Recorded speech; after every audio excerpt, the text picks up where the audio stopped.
Everyone, welcome to my classes. तो कैसे हो आप लोग? आप लोगों ने लास्ट लेक्चर देखा कि नहीं? अगर देखा है तो प्लीज कमेंट कीजिए, ठीक है। सो यूनिट 1 हमने कवर कर लिया था, that is origin of life, ठीक है। अगर वो लेक्चर आप लोगों ने देखा तो कैसा लगा, आप लोगों को समझ में आया कि नहीं, या मुझे कुछ इम्प्रूवमेंट करने की जरूरत है, जो भी है आप लोग कमेंट में बोल सकते हो दिल खोल के, ठीक है।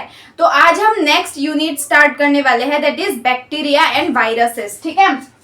सो पहले हम पढ़ेंगे बैक्टीरिया के बारे में, ओके।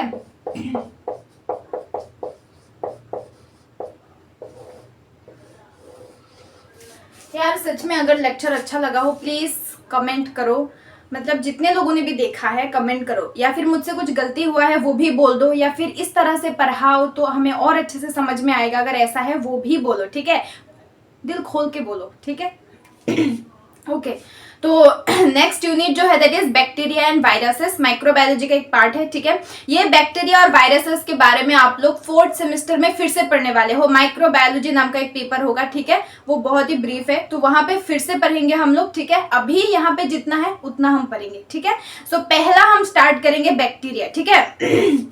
तो देखो हमने यूनिट 1 में क्या पढ़ा था, किंगडम्स ऑफ लाइफ पढ़ा था, ठीक है। हमें पता है कि जितने भी ऑर्गेनिज्म है इस दुनिया में, लिविंग ऑर्गेनिज्म, प्लांट हो, एनिमल हो, माइक्रो ऑर्गेनिज्म हो, सबको एक एक कैटेगरी में बांटा गया है, ठीक है। और सबसे जो एक्सेप्टेबल किंगडम है दैट इज RH व्हिटेकर का 5 किंगडम क्लासिफिकेशन, ठीक है। तो 5 किंगडम क्लासिफिकेशन में टोटल 5 किंगडम था। क्या क्या था? Kingdom Monera, protista, fungus, plant and animal, ठीक है। क्या क्या था, रुको। Kingdom Monera, protista, okay, fungi, Plantae and मेरे गले में क्या हो गया, एनिमलिया, ओके। सो ये 5 किंगडम था। ये जो किंगडम मोनेरा है, ठीक है, इसमें सारे के सारे यूनिसेलुलर प्रोकैरियोटिक ऑर्गेनिज्म थे, जो थे सारे बैक्टीरिया। दुनिया में जितने भी बैक्टीरिया है those are unicellular and prokaryotic, ठीक है। बाकी यूकैरियोटिक जो ऑर्गेनिज्म है वो इन 4 किंगडम में, यूनिसेलुलर और मल्टीसेलुलर यूकैरियोटिक ऑर्गेनिज्म, वो इन 4 किंगडम में आता है, ठीक है। सो मोनेरा में जितने भी है सारे हैं यूनिसेलुलर और प्रोकैरियोट, मतलब बैक्टीरिया। प्रोटिस्टा में है यूनिसेलुलर यूकैरियोट, ठीक है। फंगस में यूनिसेलुलर भी हो सकता है, मल्टीसेलुलर भी हो सकता है, बट यूकैरियोटिक है। प्लांटे और एनिमलिया में क्या है, मल्टीसेलुलर है और यूकैरियोटिक है, ठीक है। सो किंगडम मोनेरा जो है इसी में सारे के सारे बैक्टीरिया आते हैं। किंगडम मोनेरा मतलब ही है बैक्टीरिया, ठीक है। फिर 6 किंगडम क्लासिफिकेशन में हमने क्या देखा, 3 डोमेन सिस्टम बनाया गया कि जो किंगडम मोनेरा है उसमें सारे बैक्टीरिया है, लेकिन उस बैक्टीरिया को भी यू बैक्टीरिया और आर्की बैक्टीरिया में डिवाइड कर दिया गया था, ठीक है। सो हम अभी क्या पढ़ेंगे, बैक्टीरिया पढ़ेंगे, मतलब किंगडम मोनेरा, ओके। देखो तुम लोगों में से कितने लोगों ने नोट्स देखा है, मतलब मेरा जो नोट्स है वो मैं टेलीग्राम चैनल में दे रही हूँ, ठीक है। डिस्क्रिप्शन में टेलीग्राम का लिंक है और मेरा जो चैनल है वहां पे भी लिंक है, ठीक है। सो टेलीग्राम ज्वाइन कर लेना, वहां पे सारे नोट्स मिल जाएंगे। यहाँ पे मैं कॉन्सेप्ट को समझाती हूँ, लेकिन इसका जो मतलब वही इंटेंशन है ना कि समझना है हमें हर चीज रट्टा नहीं मारना है कि एग्जाम क्लियर करना है बस उसके लिए रट्टा मार दिया, ऐसा नहीं होना चाहिए। एग्जाम भी क्लियर करना है, दैट इज सेकेंडरी, ठीक है। क्योंकि जब तुम चीजों को समझोगे, उसको प्रायोरिटी में रखोगे, तो एग्जाम अपने आप क्लियर हो जाएगा, ठीक है ना। सो एग्जाम में लिखने के लिए जो नोट्स है वो मैं टेलीग्राम चैनल में दे दूंगी, ठीक है। मतलब नोट्स भी देख लेना यार, मुझसे भी गलतियां हो सकती है, ऑफ कोर्स मैं भी एक स्टूडेंट हूँ, मैंने मुझसे जितना हो पा रहा है मैं उतना दे रही हूँ, है ना। मैंने जितना समझाया, मैं जितना पढ़ रही हूँ वो आप लोगों के साथ शेयर कर रही हूँ, ठीक है। मुझसे भी गलती हो सकती है, अगर आप लोगों को ये मान लो कोई इसके बारे में पढ़ा रही हूँ, इसके बारे में आपको ज्यादा पता हो, तो मुझसे कुछ गलती हुआ तो आप लोग कमेंट में बोल सकते हो, है ना। ओके अभी हम क्या पढ़ रहे हैं यार, बैक्टीरिया पढ़ रहे हैं, ठीक है। तो हमें एक बात तो पता चल गया, क्या है, बैक्टीरिया जो है वो किंगडम मोनेरा के अंडर में आता है, ठीक है। यहाँ पे मैं बस समझाऊंगी, प्रॉपर नोट्स टेलीग्राम में मिलेगा, ठीक है। सो बैक्टीरिया जो है वो किंगडम मोनेरा के अंडर में आता है। यहाँ पे जितने भी ऑर्गेनिज्म है, मतलब जो सारे बैक्टीरिया है दुनिया में, सारे के सारे यूनिसेलुलर है, मतलब एक ही सेल है, और प्रोकैरियोटिक है, ठीक है। मतलब प्रो का मतलब है प्री फॉर्म, ठीक है, प्री फॉर्म, और कैरी मतलब न्यूक्लियस, मतलब प्री फॉर्म न्यूक्लियस, मतलब यहाँ पे एक वेल डेवलप्ड न्यूक्लियस नहीं है, न्यूक्लियस में न्यूक्लियर मेम्ब्रेन नहीं है, ठीक है, इसी वजह से ये प्रोकैरियोटिक है, ठीक है, समझ में आया। तो ये जो बैक्टीरिया है ये दुनिया के हर जगह में पाया जाता है, ठीक है, हर जगह में, वाटर में, सॉइल में, एयर में, extreme habitats like hot springs मतलब थर्मो एसिडोफाइल, लाइक बहुत ज्यादा गर्म एनवायरनमेंट या फिर एसिडिक एनवायरनमेंट या फिर तुम्हारे अंदर, हर जगह पे बैक्टीरिया पाया जा सकता है। ये सबसे अबंडेंट ऑर्गेनिज्म है, हर जगह पाया जाता है, ठीक है, ठीक है। तो ये जो बैक्टीरिया है इसको कॉमनली बोला जाता है जर्म, ओके, जर्म बोला जाता है, ठीक है, जर्म। और भी माइक्रो ऑर्गेनिज्म है लाइक प्रोटिस्ट है, फंगस है, लेकिन बैक्टीरिया को कॉमनली जर्म बोला जाता है। इसके बारे में जो स्टडी है उसको बोलते हैं बैक्टीरियोलॉजी या फिर जर्मोलॉजी, ठीक है। सो बैक्टीरिया का डेफिनेशन समझ में आ गया। बैक्टीरिया क्या है? एक unicellular prokaryotic smallest micro organism है, ठीक है। इसका रेंज बेसिकली 0.3 to 5 माइक्रोमीटर का होता है, ठीक है। और बैक्टीरिया सबसे अबंडेंट माइक्रो ऑर्गेनिज्म है, मतलब हर जगह पे तुम्हें मिल जाएगा, ठीक है। ओके, अब हम देख लेते हैं, अरे यार,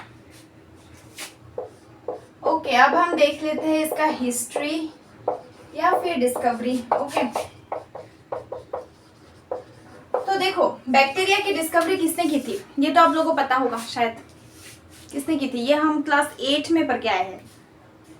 जब सेल डिस्कवर हुआ था पहली बार 1665 में, रॉबर्ट हुक ने सेल डिस्कवर किया था, है ना। तो वो डेड सेल था, कॉर्क के ऊपर उन्होंने देखा था।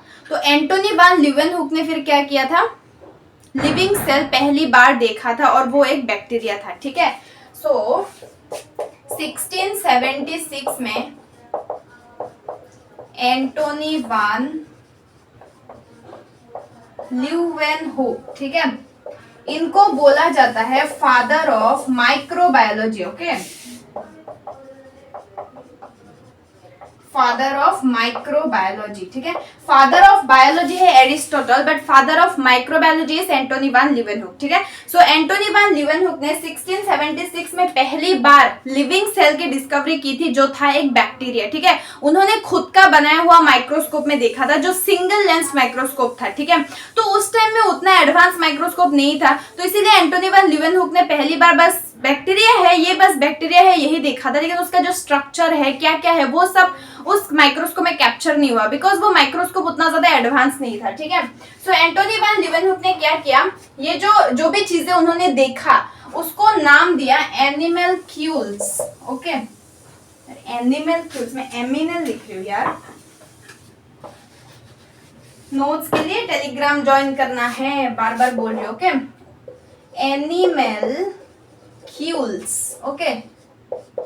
तो एंटोनी वान लीeuwenhoek ने जब बैक्टीरिया को पहली बार देखा था, तब इन्होंने बैक्टीरिया नाम नहीं बोला, ठीक है। इन्होंने बस देखा कुछ तो है, एक यूनिसेलुलर लिविंग ऑर्गेनिज्म, और इसको नाम दिया एनिमलक्यूल्स, जो कि एक लैटिन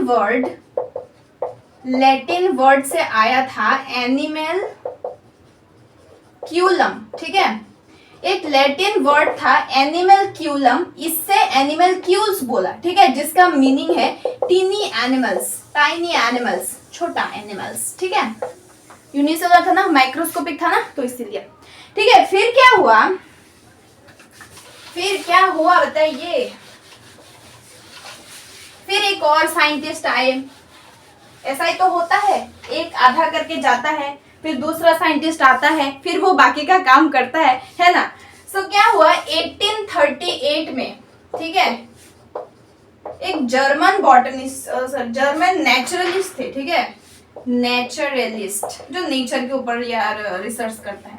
तुम लोग देखना बायोलॉजी में मैक्सिमम ये Greek, German biologist, scientist maximum German ही होगा, इंडिया का एकदम मिलेगा ही नहीं, एकदम बहुत कम, ठीक है। यही होता है, जापान का होता है, जर्मन का होता है, ठीक है। 1838 में जर्मन नेचुरलिस्ट क्रिस्टियन गॉटफ्राइड, ठीक है, नाम भी देखो ना, क्रिस्टियन गॉटफ्राइड, ओके, गॉटफ्राइड एहरेनबर्ग, भाई साहब, ठीक है। क्रिस्टियन गॉटफ्राइड एहरेनबर्ग ने क्या किया था, बैक्टीरिया टर्म को दिया था, ठीक है, 1838 में। अब ये जो टर्म है ये इस टर्म से आया था, BAK BACTERIA, ठीक है। बैक्टीरिया से आया था जिसका मीनिंग था little stick, okay. German naturalist Christian Gottfried Ehrenberg ने क्या किया था, 1838 में बैक्टीरिया टर्म दिया था, और ये बैक्टीरिया BAK पहले ये था, ठीक है। इसका मीनिंग था लिटिल स्टिक, ठीक है। तो बैक्टीरिया का हिस्ट्री पता चल गया। एंटोनी वान ल्यूवेनहुक ने पहली बार लिविंग सेल डिस्कवर किया था, उसके बाद उन्होंने एनिमल क्यूलम नाम दिया था, ठीक है। उसके बाद जर्मन नेचुरलिस्ट इन्होंने क्या किया था, बैक्टीरिया टर्म को दिया था। इस तरह से बैक्टीरिया की डिस्कवरी, इसके ऊपर बहुत बड़ा एक कहानी है, वो माइक्रोबायोलॉजी में हम 4th सेम में पढ़ेंगे, ठीक है। अभी बस इतना जान दो, ठीक। ओके, अब हम देख लेते हैं general characteristic feature of bacteria, ठीक है। सो देखो, ये कुछ चीजें हैं जो तुम्हें मतलब थोड़ा बहुत समझना है और मैक्सिमम याद रखना है, ठीक है। माइक्रोबायोलॉजी सब्जेक्ट ही ऐसा है, उसमें समझना भी है, साथ में याद भी रखना है। नॉट ओनली माइक्रोबायोलॉजी, बेसिकली पूरा बायोलॉजी यही है, कॉन्सेप्ट भी चाहिए, मेमोराइजेशन भी चाहिए, ठीक है। लेकिन माइक्रोबायोलॉजी में कुछ ज्यादा ही है, लाइक एग्जाम्पल्स वगैरह है ना, तो ये सब चीजें लाइक बैक्टीरिया का जो जनरल कैरेक्टर्स है उसमें तुम्हें थोड़ा बहुत समझना है, बाकी चीजें याद भी रखना है, ठीक है। तो पहला जो जनरल कैरेक्टर है, अब जनरल कैरेक्टर मतलब पता है ना कि वो उसका नेचर कैसा है, वो है क्या एक्चुअली में, ठीक है। That is general characteristic feature of bacteria, okay. So हमें ऑलरेडी पता है कि ये क्या है, यूनिसेलुलर है, ठीक है, एक ही सेल होता है, प्रोकैरियोटिक है, ठीक है। एक वेल डेवलप्ड न्यूक्लियस नहीं है, मतलब न्यूक्लियस में न्यूक्लियर मेम्ब्रेन नहीं है, ठीक है। जस्ट एक डीएनए का वो रैंडमली अरेंज होता है, ठीक है, ओके। अब देखो, जो बैक्टीरिया होता है इसके पास एक ट्रू न्यूक्लियस नहीं होता, इसके बदले में क्या होता है, इसमें एक डबल स्ट्रैंडेड डीएनए होता है जो रैंडमली अरेंज होता है, जिसको हम बोलते हैं न्यूक्लियोइड या फिर जीनोफोर, ठीक है। बैक्टीरिया जो होता है वो माइक्रोस्कोपिक होता है, ऑफ कोर्स हमें पता है, ठीक है। साइज बहुत ही ज्यादा छोटा होता है, दैट इज 0.5 to 3 माइक्रोमीटर तक का, ठीक है। उसके बाद बैक्टीरिया जो होता है, अब देखो बैक्टीरिया के पास सेल वॉल प्रेजेंट होता है, ठीक है। बैक्टीरिया का जो सेल वॉल होता है वो बेसिकली पेप्टिडोग्लाइकेन से बना होता है, ठीक है, पेप्टिडोग्लाइकेन, ठीक है। तो ये जो पेप्टिडोग्लाइकेन है ये NAM से भी बन सकता है, NAG से भी बन सकता है। NAM का मतलब है N acetyl muramic acid, okay, muramic acid, और NAG का मतलब है N एसिटाइल ग्लूकोसेमाइन, ओके। तो बैक्टीरिया का सेल वॉल पेप्टिडोग्लाइकेन से बनता है, बट जो आर्के बैक्टीरिया है उसका सेल वॉल में थोड़ा बहुत चेंजेस होता है, बिकॉज आर्के बैक्टीरिया बहुत ही हार्श हैबिटेट में रह पाता है, इसी वजह से उसका सेल वॉल थोड़ा सा एडवांस होता है यू बैक्टीरिया से। ये डिफरेंस इन दोनों में, ठीक है, ये हम बाद में पढ़ेंगे, ओके। उसके बाद और क्या क्या होता है, देखो नोट्स में अच्छे से लिखा हुआ है, यहाँ पे बस मैं समझा रही हूँ थोड़ा बहुत लिख के, ठीक है। एकदम जो ब्रीफली लिखना होता है वो नोट्स है, टेलीग्राम चैनल में ज्वाइन कर लेना, ठीक है ना। ओके, अब देखो बैक्टीरिया जो है वो रिप्रोड्यूस किस तरह से करता है, ठीक है। हर कोई माइक्रो ऑर्गेनिज्म या कोई भी ऑर्गेनिज्म का जनरल कैरेक्टर में ये बहुत ही इंपॉर्टेंट फैक्टर होता है, ठीक है, कि उसका रिप्रोडक्शन कैसा होता है। तो ये रिप्रोड्यूस एसेक्सुअली भी करता है, ठीक है, एंड सेक्सुअल रिप्रोडक्शन भी करता है, ठीक है। अब तुम बोलोगे भाई ये सेक्सुअल रिप्रोडक्शन कैसे कर सकता है, बैक्टीरिया में तो मेल बैक्टीरिया फीमेल बैक्टीरिया ऐसा नहीं होता, एकदम ट्रू सेक्सुअल रिप्रोडक्शन यहाँ पे नहीं होता, ठीक है। क्या होता है, जो बैक्टीरिया होता है वो बेसिकली फेवरेबल कंडीशन जो होता है उसका मतलब जिस एनवायरनमेंट में वो कंफर्टेबल है उसमें वो basically maximum time asexual reproduction ही करता है, लाइक फिशन, बाइनरी फिशन के थ्रू, या कभी कभी अगर हार्श हैबिटेट आता है तो वो स्पोर फॉर्मेशन करता है। लेकिन जब नॉन फेवरेबल कंडीशन आता है वो एसेक्सुअल में वो स्पोर फॉर्मेशन करता है और सेक्सुअल रिप्रोडक्शन करता है। सेक्सुअल रिप्रोडक्शन बेसिकली क्या होता है, दो बैक्टीरिया के बीच में जेनेटिक मटेरियल ट्रांसफर होता है, ठीक है। जैसे कि होता है कॉन्जुगेशन, ये हम बाद में पढ़ेंगे डिटेल में, ठीक है। कॉन्जुगेशन, ट्रांसफॉर्मेशन, ठीक है, ट्रांसफॉर्मेशन एंड ट्रांसडक्शन, ओके, समझ में आया, ओके। इसके बाद जो मोड ऑफ न्यूट्रिशन होता है इसका कैसे होता है, ये ऑटोट्रॉफ भी होता है, उसके बाद ये हेटेरोट्रॉफ भी होता है, ओके। देखो मोस्ट ऑफ द जो बैक्टीरिया होता है वो हिट्रोट्रॉप्स होता है, ठीक है, दूसरों के ऊपर डिपेंडेंट होता है। हिट्रोट्रॉप में वो सेप्रोफिटिक भी हो सकता है, ठीक है, और पैरासिटिक भी हो सकता है। इसका मतलब क्या है? सेप्रोफिटिक बैक्टीरिया का मतलब है कि वो डेड ऑर्गेनिज्म से, डेड ऑर्गेनिक मैटर से वो न्यूट्रिशन ऑब्टेन करेगा। पैरासिटिक मतलब एक लिविंग होस्ट के अंदर रह के वहां से न्यूट्रिशन ऑब्टेन करेगा, ठीक है। So most of the bacteria heterotrophs होता है। कुछ बैक्टीरिया जो होता है वो ऑटोट्रॉफ होता है, ठीक है, और ऑटोट्रॉफ में वो फोटोसिंथेटिक ऑटोट्रॉफ भी हो सकता है, कीमोसिंथेटिक ऑटोट्रॉफ भी हो सकता है, ठीक है। तो फोटोसिंथेटिक ऑटोट्रॉफ में क्या होता है? वो फोटोसिंथेसिस करता है, लेकिन प्लांट में जिस तरह से क्लोरोफिल प्रेजेंट होता है, ठीक है, बैक्टीरिया में वो प्लांट वाला क्लोरोफिल नहीं होता, इसमें एक स्पेशल टाइप ऑफ क्लोरोफिल होता है जिसको बोलते हैं बैक्टीरियो क्लोरोफिल, ठीक है। और यहाँ पे जो फोटोसिंथेसिस होता है, मैं जो बोल रही हूँ वो सुनो, नोट्स में मिल जाएगा, लेकिन यहाँ पे लिखा नहीं है, बट सुनते जाओ कंसंट्रेट से, ठीक है। तो जो फोटोसिंथेसिस बैक्टीरिया करता है वो एन ऑक्सीजेनिक होता है, मतलब without the presence of oxygen, ठीक है। और क्या होता है प्लांट्स में? हमें पता है फूड जो होता है वो स्टार्च के फॉर्म में स्टोर होता है, लेकिन बैक्टीरिया में ग्लाइकोजन के फॉर्म में स्टोर होता है, एनिमल्स की तरह, ठीक है। समझ में आया? ओके। और क्या है जो बेसिक कुछ चीजें है, लाइक क्योंकि ये प्रोकैरियोटिक सेल है तो यहाँ पे of course membrane bound cell organelle like mitochondria, chloroplast, endoplasmic reticulum, Golgi apparatus, ये सब एब्सेंट होगा। इसका जो राइबोसोम होता है वो 70S सेडिमेंटेशन होता है, मतलब 2 सब यूनिट होता है, ठीक है, 70S सेडिमेंटेशन होता है, 2 सब यूनिट होता है, 50S प्लस 30S। ओके, समझ में आया? So these are the general characteristics of bacteria, ठीक है। अब हम एक चीज देख लेते हैं, अब हम बैक्टीरिया का सेल का स्ट्रक्चर देख लेते हैं, ठीक है। ओके, ये सब चीजें क्लास 11 का जो चैप्टर है cell the unit of life वहां पे था, ठीक है, प्रोकैरियोटिक सेल के बारे में, ठीक है। वही चीजें हैं, एक दो चीजें बस थोड़ा बहुत ज्यादा है, बाकी वही है, ठीक है। ओके, बैक्टीरियल सेल स्ट्रक्चर देख लेते हैं। तो एक प्रोकैरियोटिक सेल बेसिकली होता कैसे है, ठीक है। So this is the outer cover, ठीक है। सो हमें पता है बैक्टीरिया का साइटोप्लाज्म के बाहर 3 लेयर होता है, ठीक है। तो ये हो गया हमारा 3 लेयर, ओके, दिखाई दे रहा है। बाहर वाला जो लेयर होता है उसको हम बोलते हैं ग्लाइकोकैलिक्स, ओके। तो ये जो ग्लाइकोकैलिक्स है ये हर बैक्टीरिया में प्रेजेंट नहीं होता, कुछ कुछ स्पीशीज में प्रेजेंट होता है, ठीक है। उसके बाद जो सेकेंड आउटर लेयर है that is cell wall, okay, एकदम अंदर वाला है सेल मेम्ब्रेन, ओके। फिर यहाँ पे क्या होता है, एक ट्रू न्यूक्लियस तो होता नहीं है, हमें पता है क्या होता है, जो डबल स्ट्रैंडेड डीएनए होता है वो रैंडमली अरेंज होता है, ठीक है। तो जिसको हम बोलते हैं न्यूक्लियोइड या फिर जीनोफोर, ओके। मेरे चैनल में cell the unit of life का एक बहुत अच्छा लेक्चर मैंने दिया हुआ है, वहां पे भी तुम लोग देख सकते हो ये चीज, ठीक है, प्रोकैरियोटिक सेल का स्ट्रक्चर, ओके। सेल मेम्ब्रेन जो होता है ये थोड़ा सा अंदर की तरफ चला जाता है, ठीक है, इसको हम बोलते हैं मीजोजोम, ठीक है।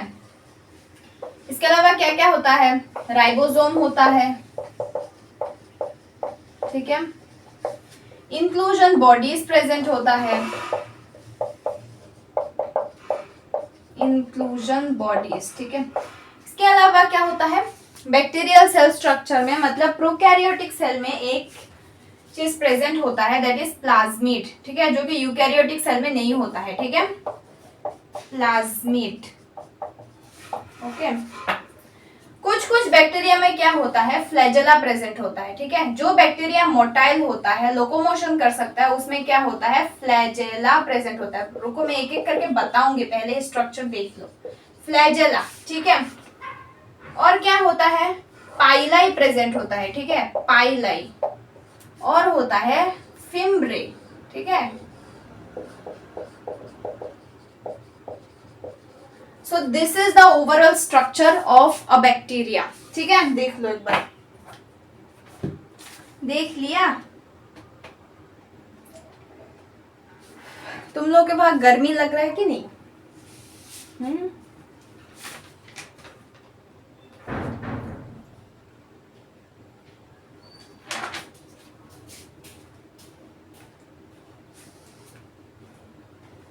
अब देखो एक एक करके पढ़ते हैं, ठीक है। पहला जो है that is glycocalyx, okay.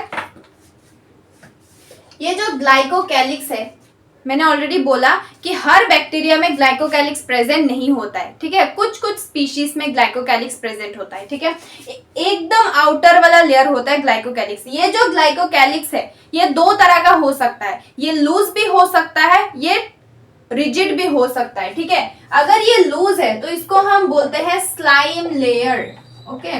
If it is loose, if it is rigid then हम इसको क्या बोलते हैं, capsule, okay, capsule if it is rigid. समझ में आया? तो ग्लाइकोकैलिक्स क्योंकि सेल वॉल के बाहर प्रेजेंट है तो ऑफ कोर्स इसका काम क्या होगा, प्रोटेक्शन, ठीक है। ये एक्स्ट्रा प्रोटेक्शन प्रोवाइड करेगा। सेल वॉल तो प्रोटेक्ट कर ही रहा है, इसके अलावा ग्लाइकोकैलिक्स भी इसको क्या करेगा, प्रोटेक्शन प्रोवाइड करेगा, ठीक है। ये जो ग्लाइकोकैलिक्स है ये बेसिकली 0.2 माइक्रोमीटर होता है विड्थ में, ठीक है। इसका वॉल्यूम इतना होता है, विड्थ में 0.2 माइक्रोमीटर का होता है, ठीक है। 1 माइक्रोमीटर इक्वल 10⁻⁻6 मीटर, ठीक है। ये तो पता है ना। ये जो ग्लाइकोकैलिक्स होता है ये पॉलीसैकेराइड से बना होता है, ठीक है। पेप्टिडो सम पॉलीपेप्टाइड्स भी प्रेजेंट हो सकता है, ठीक है ना। ये जो ग्लाइकोकैलिक्स होता है मैंने बोला कि ये प्रोटेक्ट करेगा, ठीक है, प्रोटेक्शन का काम करता है। किससे प्रोटेक्ट करेगा, ये बैक्टीरियोफाज से प्रोटेक्ट करेगा। बैक्टीरियोफाज एक ऐसा वायरस है जो बैक्टीरिया को अटैक करता है, ठीक है। सो बैक्टीरियोफाज वायरस या फिर कुछ कुछ एंजाइम जो फेगोसाइटोसिस का काम करती है, ठीक है, उनसे क्या करता है, ये इसको बचा के रखता है, ठीक है। और ये जो ग्लाइकोकैलिक्स है ये क्या करता है, एक बैक्टीरिया पैथोजेनिक है, विरुलेंट है कि नहीं ये भी बताता है। विरुलेंट का मतलब है पैथोजेनिक, ठीक है। अगर ग्लाइकोकैलिक्स प्रेजेंट है मतलब ये बैक्टीरिया क्या है, विरुलेंस है, मतलब ये पैथोजेनिक है, ये डिजीज कॉज कर सकता है। अगर ग्लाइकोकैलिक्स प्रेजेंट नहीं है तो ये नॉन पैथोजेनिक है, ये डिजीज कॉज नहीं करेगा, ठीक है। So this is all about glycocalyx. अब नेक्स्ट जो स्ट्रक्चर है दैट इज सेल वॉल, ठीक है। तो बैक्टीरिया का जो सेल वॉल होता है ऑफ कोर्स हमें पता है सेल मेम्ब्रेन के बाहर सेल वॉल होता है, और जिन जिन में ग्लाइकोकैलिक्स प्रेजेंट नहीं होता उन सब बैक्टीरिया में आउटर कवरिंग सेल वॉल ही होता है, ठीक है। तो ये जो सेल वॉल होता है ये पेप्टिडोग्लाइकेन से बना होता है, ठीक है। तो सेल वॉल का काम क्या है, ऑफ कोर्स प्रोटेक्शन, ठीक है। पेप्टिडोग्लाइकेन से बना होता है सेल वॉल। पेप्टिडोग्लाइकेन का और दो नाम है, लिख लो, पेप्टिडोग्लाइकेन या फिर इसको बोलते हैं म्यूकोपेप्टाइड या म्यूरिन, ठीक है, नोट्स में है, ठीक है। म्यूकोपेप्टाइड या फिर म्यूरिन बोलते हैं, ठीक है ना, ओके। एकदम इनर वाला जो लेयर है, ठीक है, that is cell membrane. Third वाला जो लेयर है, ये जो सेल मेम्ब्रेन है, देखो सेल वॉल और ग्लाइकोकैलिक्स जो है ये दोनों है डेड, ठीक है, डेड मेम्ब्रेन है। लेकिन जो सेल मेम्ब्रेन है वो एक लौता क्या है, लिविंग मेम्ब्रेन है। ये किससे बना हुआ है, लिपिड एंड प्रोटीन से, है कि नहीं।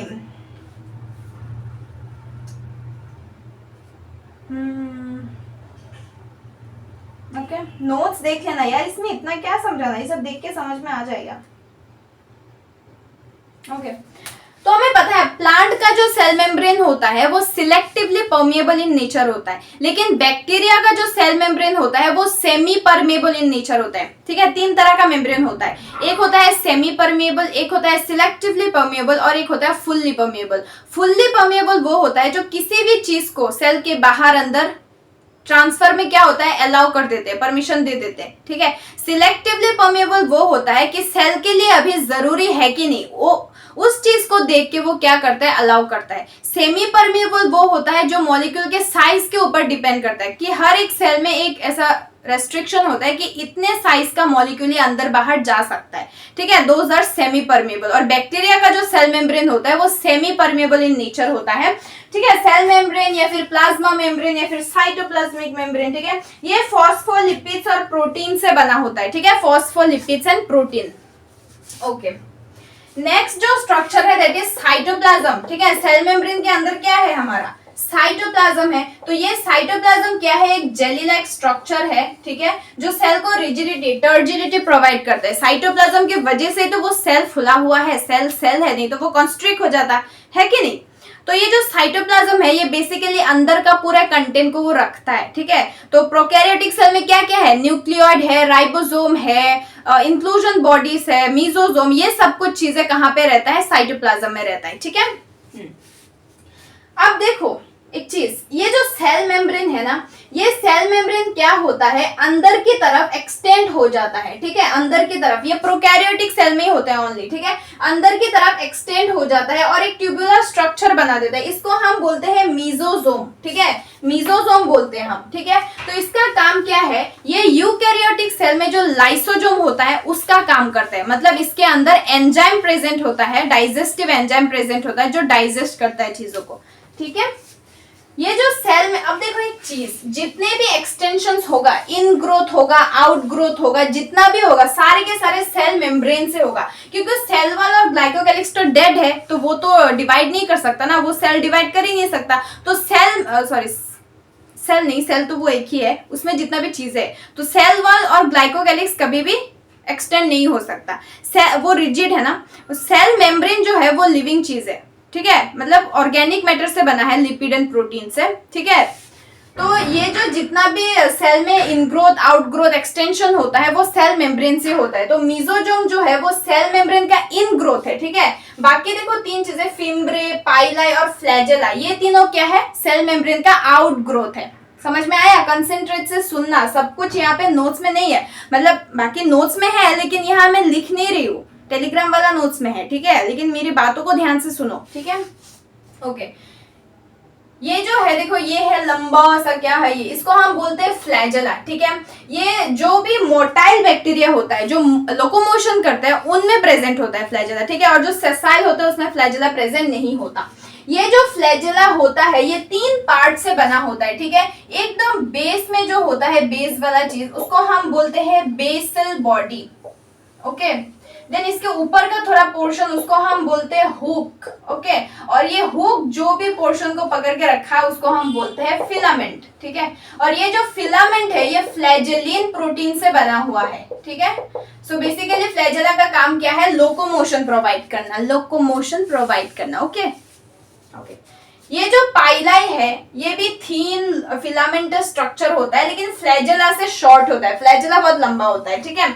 तो ये जो पाइलाई होता है ये बेसिकली किस में हेल्प करता है, ये बेसिकली सेक्सुअल रिप्रोडक्शन में हेल्प करता है। कॉन्जुगेशन हम पढ़ेंगे बाद में, कॉन्जुगेशन जो होता है उसमें जब दो बैक्टीरिया के बीच में प्लाज्मिड जेनेटिक में एक्स्ट्रा क्रोमोसोमल जो डीएनए है वो ट्रांसफर होता है, उसमें पाइलाई हेल्प करता है, ठीक है।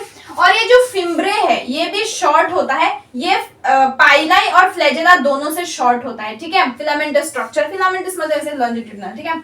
तो ये क्या करता है, यहाँ पे मैंने 3 लिखा है, मतलब 3 प्रेजेंट नहीं होता, इसके चारों तरफ होता है, ठीक है। फ्लैजेला एक ही प्रेजेंट होता है, ठीक है, एक ही फ्लैजेला प्रेजेंट होता है। पाइलाई कितना होता है, रुको रुको मैं अमाउंट भूल गई,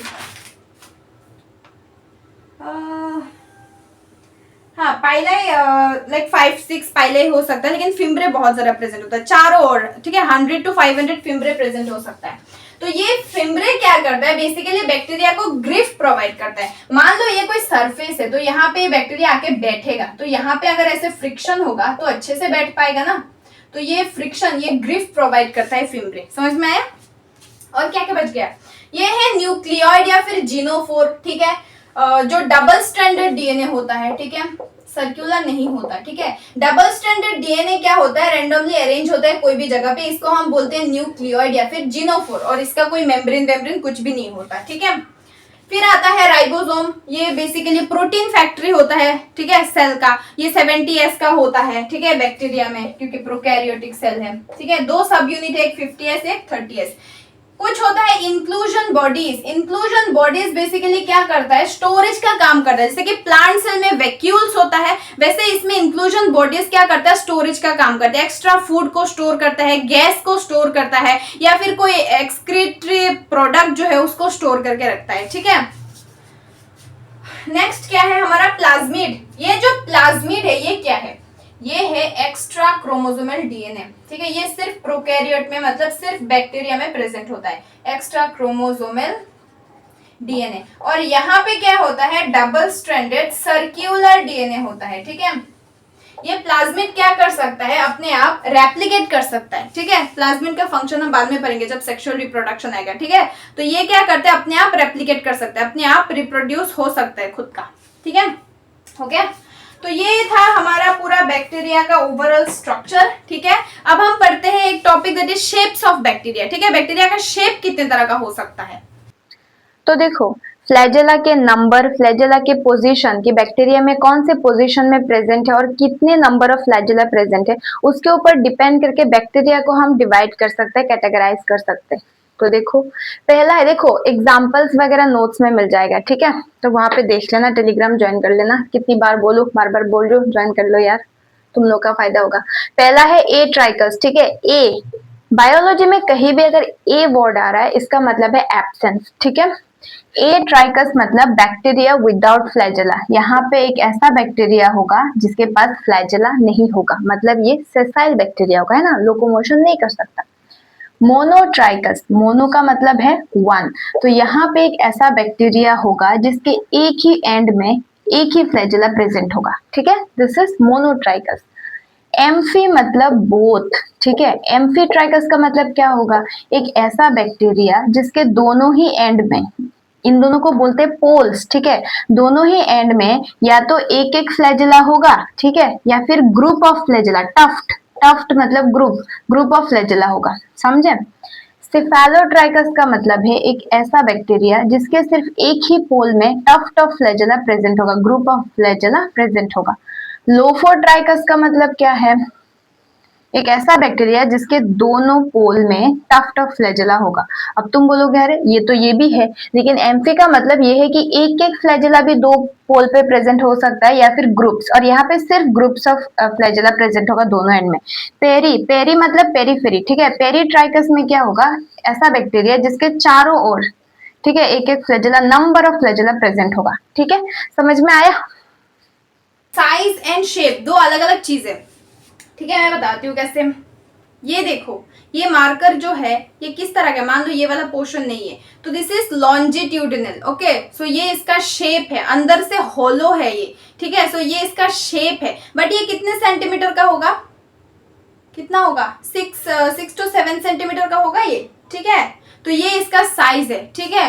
मान लो कोई एक बैक्टीरिया है जो कि इस तरह का है, ठीक है। तो ये राउंड है, ये इसका शेप है, लेकिन मान लो इसका जो रेडियस है वो मान लो 1 सेंटीमीटर है, ठीक है। तो ये इसका साइज है। समझ में आया साइज एंड शेप में डिफरेंस? तो अब हम पढ़ेंगे शेप्स ऑफ बैक्टीरिया, ओके।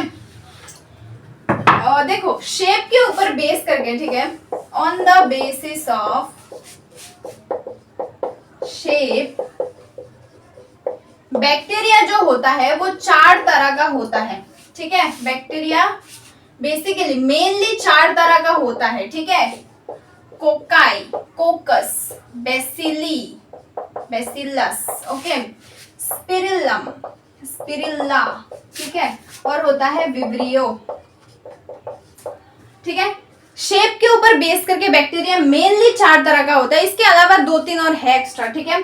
कोकी, ये प्लूरल फॉर्म है, इसका सिंगुलर फॉर्म है कोकस, ये भी प्लूरल फॉर्म है बेसिली, इसका सिंगुलर फॉर्म है बेसिलस। स्पिरिल्ला, सिंगुलर फॉर्म है स्पिरिल्लम। विब्रियो, इसका सिंगुलर फॉर्म है विब्रियम, ओके। तो एक एक करके पढ़ते हैं हम लोग। बोर लग रहा है क्या? बताओ जरा, बताओ जरा, क्या बोर लग रहा है तुम लोगों को? क्या मैं बोरिंग हूँ? ठीक है। सो पहला देखते हैं हम कोकस बैक्टीरिया, ठीक है। कोकस, ये सिंगुलर फॉर्म है, प्लूरल फॉर्म है इसका कोकी, कोकी, कोक, ठीक है, कोक से याद रख लेना।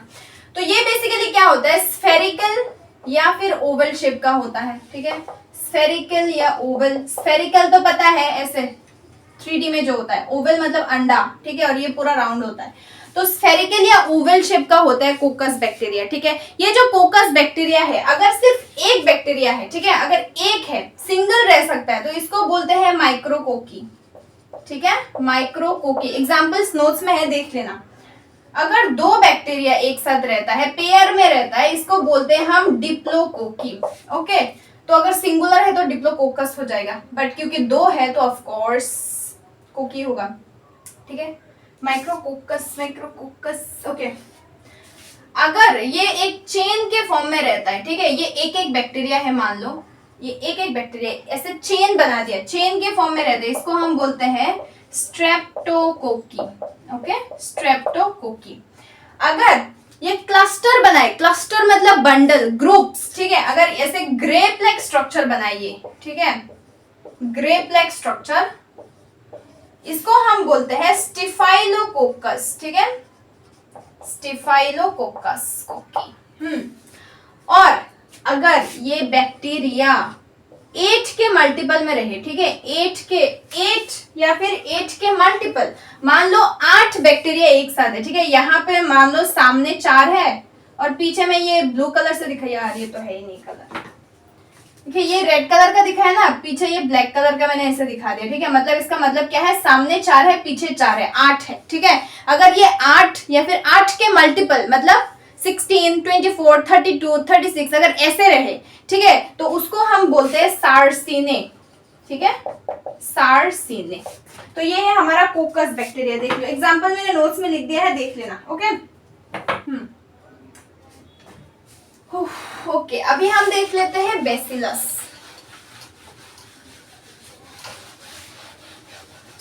ला ला ला ला ला ला ला, मेरी आवाज थोड़ी कम आ रही है, कि मैंने एक वायरलेस माइक ऑर्डर किया है, वो आएगा कुछ दिन के बाद, उसके बाद आवाज में कोई प्रॉब्लम नहीं आनी चाहिए शायद। नेक्स्ट है हमारा बेसिलस बैक्टीरिया, ठीक है। बेसिलस मतलब यहाँ पे होता है rod shape bacteria, okay, rod shape bacteria होता है ऐसे।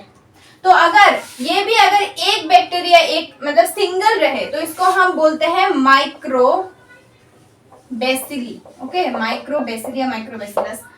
अगर 2 एक साथ रहे, ठीक है, इसको हम बोलेंगे डिप्लो बेसिली,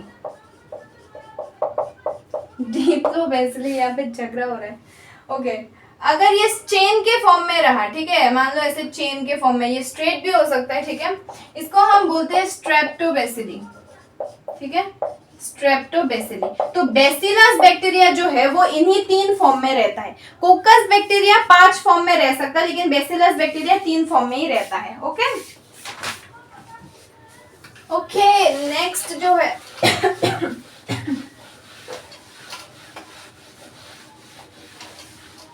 मैं तेरे सपनों से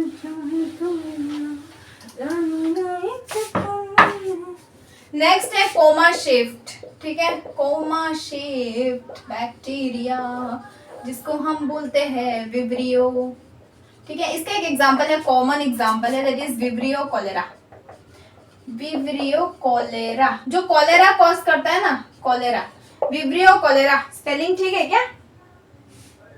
हाँ, विब्रियो कॉलेरा कॉज करने वाला जो बैक्टीरिया होता है दैट इज विब्रियो बैक्टीरिया। ये कोमा शेफ का होता है, ठीक है, ऐसे कोमा शेफ का, इस तरह का, ठीक है। तो इसको हम बोलते हैं बेसिकली, ये कोमा शेफ है ना, साथ में ये कर्व रॉड है, ठीक है, मान लो ये रॉड है और ये कर्व हो गया, ऐसा हो गया कर्व रॉड, या फिर हाफ स्पाइरल, स्पाइरल ऐसा होता है तो यहाँ पे ये हाफ स्पाइरल, ठीक है। तो कर्व रॉड या फिर हाफ स्पाइरल या फिर कोमा शेप, ठीक है। नेक्स्ट है, यहाँ पे लिख देते हैं, नेक्स्ट है स्पाइरल शेप, ठीक है, स्पाइरल शेप्ड बैक्टीरिया, जिसको हम क्या बोलते हैं, स्पिरिल्ला बोलते हैं, ठीक है, spirilla, plural form, singular form है स्पिरिल्लम, एग्जांपल है एक्वा स्पिरिल्लम, देख लेना। तो they are helical shape bacteria, helical मतलब ऐसा, ठीक है, हमें पता है ना डीएनए क्या होता है, double helix structure, this is the double helix structure, तो दिस इज हेलिकल, तो ये स्पाइरल है ना, हेलिकल स्ट्रक्चर है, ठीक है। तो ये मेनली 4 तरह का होता है, कोकस, बेसिलस, कोमा शेफ मतलब विब्रियो और स्पिरिलम। इसके अलावा और 3 है, देख लो।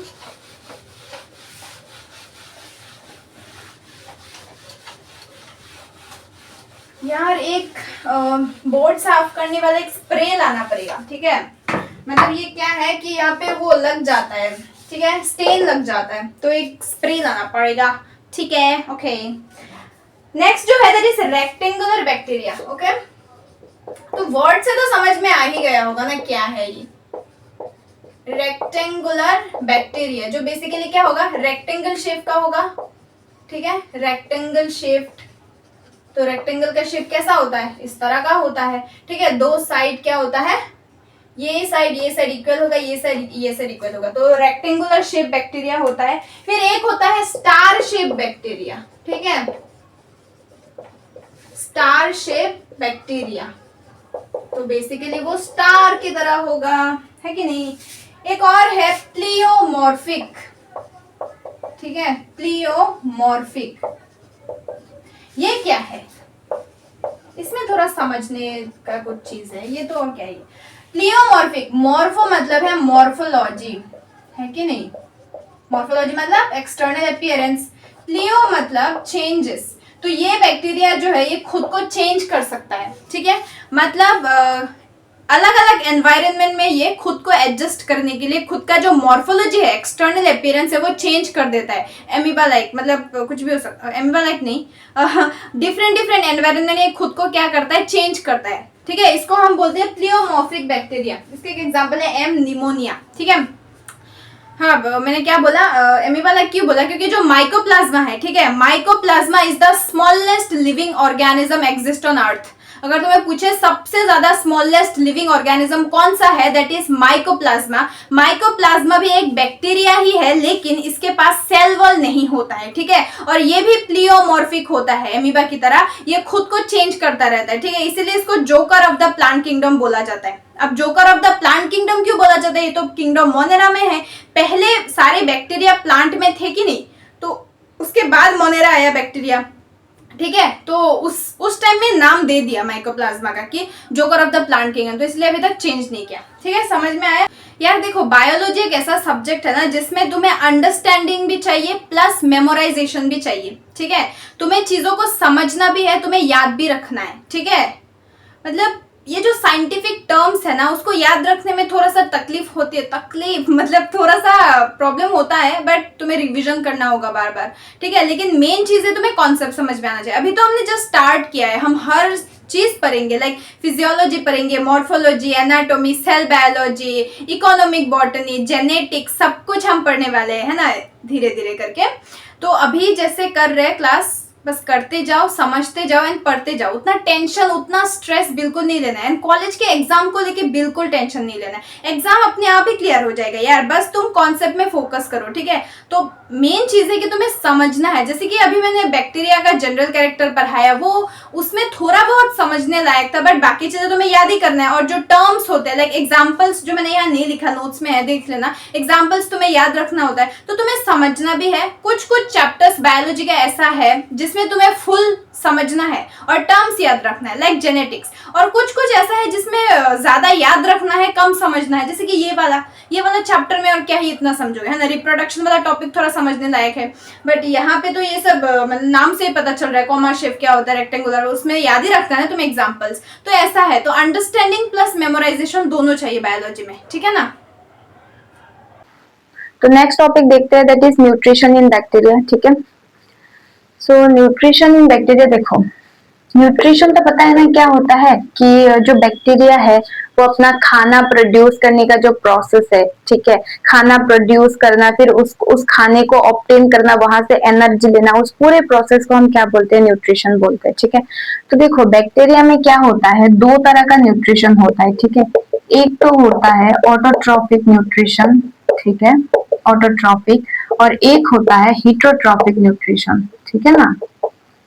तो देखो मोस्ट ऑफ द जो बैक्टीरिया होता है वो हीटरोट्रॉप्स ही होते हैं, कुछ कुछ बैक्टीरिया जो होता है वो ऑटोट्रॉप्स होते हैं, ठीक है। तो ये जो ऑटोट्रॉपिक न्यूट्रिशन होता है ये भी दो तरह का होता है, ठीक है, प्लांट की तरह ही। एक होता है फोटोसिंथेटिक ऑटोट्रॉपिक न्यूट्रिशन, और एक होता है कीमोसिंथेटिक ऑटोट्रॉपिक न्यूट्रिशन, ठीक है। हीटरोट्रॉप्स में ये तीन तरह का हो सकता है, या तो वो सेप्रोफिटिक होगा, या तो वो पैरासिटिक होगा, ठीक है, या तो वो सिम्बायोटिक होगा। समझ में आया। एक्चुअली क्या है कि मैं ऐसे तो बिना माइक के बोलती हूँ ना, तो मैंने ये माइक खरीदा है, तो आज मैंने माइक लगाया हुआ है, तो ऐसे तो मुझे जोर जोर से बोलना पड़ता है, पर आज मतलब बहुत धीरे धीरे बोलना पड़ रहा है, नहीं तो तुम लोगों का कान फट जाएगा माइक की वजह से। मुझे थोड़ा सा अनकंफर्टेबल लग रहा है, लेकिन मैं बहुत ही धीरे बोल रही हूँ, टाइम लगेगा एडजस्ट होने में। ओके देखो, दो तरह का न्यूट्रिशन होता है, एक होता है ऑटोट्रॉफिक न्यूट्रिशन, ये दो तरह का होता है, एक फोटोसिंथेटिक, एक कीमोसिंथेटिक, दूसरा है हीटरोट्रॉफिक मोड ऑफ न्यूट्रिशन, ये तीन तरह का होता है, सेप्रोफिटिक, पैरासिटिक और सिम्बायोटिक। ठीक है, तो सबसे पहले हम डिस्कस करते हैं photosynthetic autotrophic nutrition in bacteria. Okay, तो फोटोसिंथेटिक ऑटोट्रॉफिक बैक्टीरिया या फिर फोटो ऑटोट्रॉफिक बैक्टीरिया। ठीक है, हमें पता है फोटोसिंथेसिस का मतलब क्या है, खुद का खाना खुद बनाना, खुद का ऑर्गेनिक मैटर जो है वो खुद बनाते हैं। अब देखो, ऑर्गेनिक मटेरियल्स और इनऑर्गेनिक मटेरियल्स क्या होता है, ऑर्गेनिक मटेरियल्स वो होता है जिसमें कार्बन प्रेजेंट होता है, बट ऐसा मतलब ये सही डेफिनेशन नहीं है। कार्बन प्रेजेंट होना चाहिए लेकिन साथ में वो हाइड्रोजन के साथ बॉन्ड बनाया हुआ होना चाहिए। ठीक है, अगर कार्बन हाइड्रोजन के साथ बॉन्ड बनाया हुआ है तो वो ऑर्गेनिक मैटर है, अगर वो किसी और के साथ बॉन्ड बनाया हुआ है तो वो इनऑर्गेनिक मैटर है। लाइक मीथेन CH4, इसमें कार्बन ने हाइड्रोजन के साथ बॉन्ड बनाया हुआ है तो ये ऑर्गेनिक है। ठीक है, मीथेन ऑर्गेनिक है, ये लिविंग चीज है।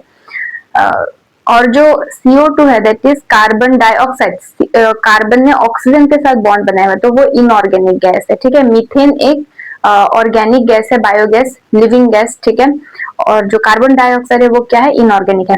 अब देखो फोटोसिंथेसिस में क्या होता है, बैक्टीरिया खुद का ऑर्गेनिक मैटर खुद बनाता है इनऑर्गेनिक सब्सटेंसेस से। ठीक है, तो जो फोटोसिंथेटिक ऑटोट्रॉफिक बैक्टीरिया होता है इसमें क्या होता है, एक पिगमेंट प्रेजेंट होता है जिसको हम बोलते हैं, मतलब प्लांट्स में जो प्रेजेंट होता है क्लोरोफिल, वो सिर्फ साइनोबैक्टीरिया जो होता है उसमें क्लोरोफिल ए प्रेजेंट होता है, that is BGA, blue green alga, उसमें प्लांट्स की तरह डायरेक्ट क्लोरोफिल ए प्रेजेंट होता है। बाकी जो बैक्टीरिया होता है उसमें एक special type of chlorophyll present होता है जिसको हम बोलते हैं bacterio chlorophyll.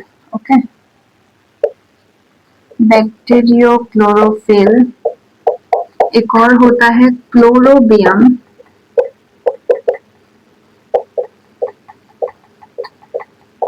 Chlorobium chlorophyll carotenoid. ठीक है, ये सारे पिगमेंट्स जो है वो बैक्टीरिया में प्रेजेंट होता है, फोटोसिंथेटिक बैक्टीरिया में। ठीक है, अब ये फोटोसिंथेसिस करता है कैसे, हमें पता है प्लांट कैसे फोटोसिंथेसिस करता है, जो इनऑर्गेनिक मटेरियल्स है लाइक वाटर, फिर कार्बन डाइऑक्साइड, फिर सनलाइट के प्रेजेंस में क्या करेगा, वो कार्बोहाइड्रेट्स और as a by product oxygen और वाटर निकालेगा। ठीक है, लेकिन बैक्टीरिया का जो फोटोसिंथेसिस होता है वो एन ऑक्सीजेनिक होता है, हमने कैरेक्टरिस्टिक फीचर में देखा था। मतलब यहाँ पे oxygen as a by product produce नहीं होता, और ये लोग क्या करते हैं पता है, क्योंकि फोटोसिंथेसिस में हाइड्रोजन का क्या होना चाहिए, रिडक्शन, मतलब वाटर का क्या होता है, रिडक्शन होता है, ऑक्सीजन रिमूव किया जाता है वहां से। ठीक है, हाइड्रोजन पाने के लिए। तो क्या होता है, यहाँ पे वाटर यूज नहीं होता। ठीक है, यहाँ पे इनऑर्गेनिक मटेरियल्स के फॉर्म में क्या यूज होता है, हाइड्रोजन सल्फाइड यूज होता है, H2S। ठीक है, हाइड्रोजन सल्फाइड यूज होता है, प्लस यहाँ पे क्या लिया जाता है, कार्बन डाइऑक्साइड गैस और सनलाइट के प्रेजेंस में। ठीक है, और यहाँ पे जो भी पिगमेंट होगा होगा, यहाँ पे क्या होगा, CH2O कार्बोहाइड्रेट बनेगा, प्लस ये जो, अगर यहाँ पे वाटर होता तो oxygen as a by product निकलता, क्योंकि यहाँ पे सल्फर है तो as a by product sulphur निकलेगा plus water. So this is the photosynthetic reaction in bacteria. ठीक है, बैलेंस कर दो, हाइड्रोजन 4 है, हाइड्रोजन 2 4। ठीक है, सल्फर 1 है, सॉरी सल्फर 2 है, और यहाँ पे सल्फर 2 है, कार्बन 1 है, कार्बन 1 है, ऑक्सीजन 2 है, ऑक्सीजन 1 1 2। ठीक है, ठीक है, ओके। तो ये हो गया हमारा फोटोसिंथेटिक ऑटोट्रॉफिक बैक्टीरिया। तो इस तरह से क्या करता है, जो फोटोसिंथेटिक बैक्टीरिया होता है वो खाना प्रोड्यूस करता है, दिस इज कार्बोहाइड्रेट, और ये ग्लाइकोजन के फॉर्म में स्टोर करेगा, प्लांट स्टार्च के फॉर्म में स्टोर करता है। ठीक है, ये जो फोटोसिंथेटिक बैक्टीरिया होता है ये 4 तरह का होता है। ठीक है, एक होता है purple sulphur bacteria, example notes में है, देख लेना। ठीक है, पर्पल सल्फर बैक्टीरिया। एक होता है purple non sulphur bacteria. Okay, एक होता है ग्रीन, ऐसा कुछ था ना, ग्रीन सल्फर बैक्टीरिया, भूल जाती हूँ यार, ग्रीन सल्फर बैक्टीरिया। और एक है ग्रीन नॉन सल्फर बैक्टीरिया। ठीक है, तो ये 4 तरह का बैक्टीरिया होता है।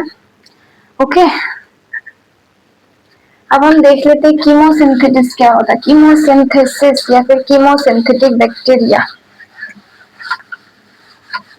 मुझे बहुत ही अजीब लग रहा है, पता है, क्योंकि मैं बहुत ज्यादा स्लो बोल रही हूँ। ऐसे तो मैं चिल्ला के बोलती हूँ ना, बट माइक लगाने की वजह से बहुत स्लो बोल रही हूँ, थोड़ा सा अनकंफर्टेबल लग रहा है। मुझे लग रहा है कि मैं कुछ समझा ही नहीं रही हूँ तुम लोगों को। क्लास ले रही हूँ या नहीं मुझे पता ही नहीं चल रहा है। ओके, हैबिट हो जाएगा धीरे धीरे। अब देखते हैं हम लोग कीमोसिंथेटिक बैक्टीरिया या फिर कीमोसिंथेटिक कीमोसिंथेसिस, फोटोसिंथेसिस के लिए कीमोसिंथेसिस। तो यहाँ पे बेसिकली क्या होता है, कुछ बैक्टीरिया होता है, एग्जांपल्स नोट्स में है, ठीक है। तो कीमोसिंथेटिक बैक्टीरिया जो होते हैं वो क्या करते हैं, कुछ ऐसे केमिकल्स होते हैं, ठीक है, like ammonia NH3, ammonium NH4, nitrous oxide NO2, और भी है फेरस, कुछ कुछ है ferrous iron, ferrous iron, hydrogen sulphides, ठीक है, हाइड्रोजन सल्फाइड्स।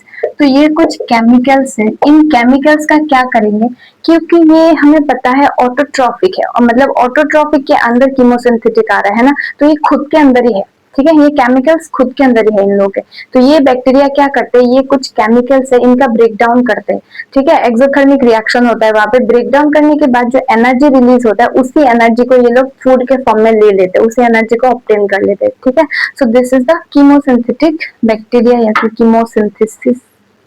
यार माइक लगाने का एक फायदा है कि मैं धीरे धीरे बोलूंगी, मेरा एनर्जी कम वेस्ट होगा, है ना, तो मैं ज्यादा टाइम तक क्लास करा सकती हूँ। Yes, okay. हिट्रोट्रॉफिक बैक्टीरिया देखते हैं, ठीक है। हिट्रो का मतलब है अदर, ठीक है। ट्रोफो का मतलब है न्यूट्रिशन, मतलब ये दूसरों से। ऑटोट्रॉफिक का मतलब क्या था, ऑटो मतलब सेल्फ, ट्रोफो मतलब न्यूट्रिशन, तो खुद से न्यूट्रिशन बनाते हैं, मतलब खुद का खाना खुद बनाते हैं। हिटोट्रॉफिक बैक्टीरिया क्या होता है कि यहाँ पे ये खुद का खाना खुद नहीं बना सकते, इसमें पिगमेंट्स प्रेजेंट नहीं होता, तो ये दूसरों के ऊपर डिपेंडेंट होता है, दूसरों से खाना लेते हैं। कैसे, तो ये तीन तरह का होता है। पहला होता है सेप्रोट्रॉफिक, ठीक है, सेप्रोट्रॉफिक या फिर सेप्रोफिटिक, दोनों सेम वर्ड है, ठीक है ना। तो ये बेसिकली क्या है, सेप्रोट्रॉफिक या सेप्रोफिटिक बैक्टीरिया जो होता है, ये डेड या फिर डिकेइंग मैटर, कोई चीज डेड है या फिर वो सड़ रहा है, ठीक है। जैसे कि मान लो कोई ब्रेड है, तो ब्रेड को तुमने फेंक दिया, वो खराब हो रहा है, या कोई प्लांट एनिमल मर गया, ठीक है। तो उन सब से क्या होता है, क्योंकि उन लोगों के पास क्या है, उन लोगों के पास ऑर्गेनिक मटेरियल है। प्लांट एनिमल अगर मर जाए, उनके अंदर, प्लांट के अंदर स्टार्च होता है, एनिमल के अंदर ग्लाइकोजन होता है, कार्बोहाइड्रेट स्टोर होता रहता है ना। तो ये सारे बैक्टीरिया क्या करते हैं, उसको जाके डिकम्पोज करते हैं, पहले एंजाइम रिलीज करते हैं, डिकम्पोज करते करके वहां से जो न्यूट्रिशन होता है, वहां से न्यूट्रिशन लेता है और एनर्जी ऑब्टेन करते हैं, ठीक है।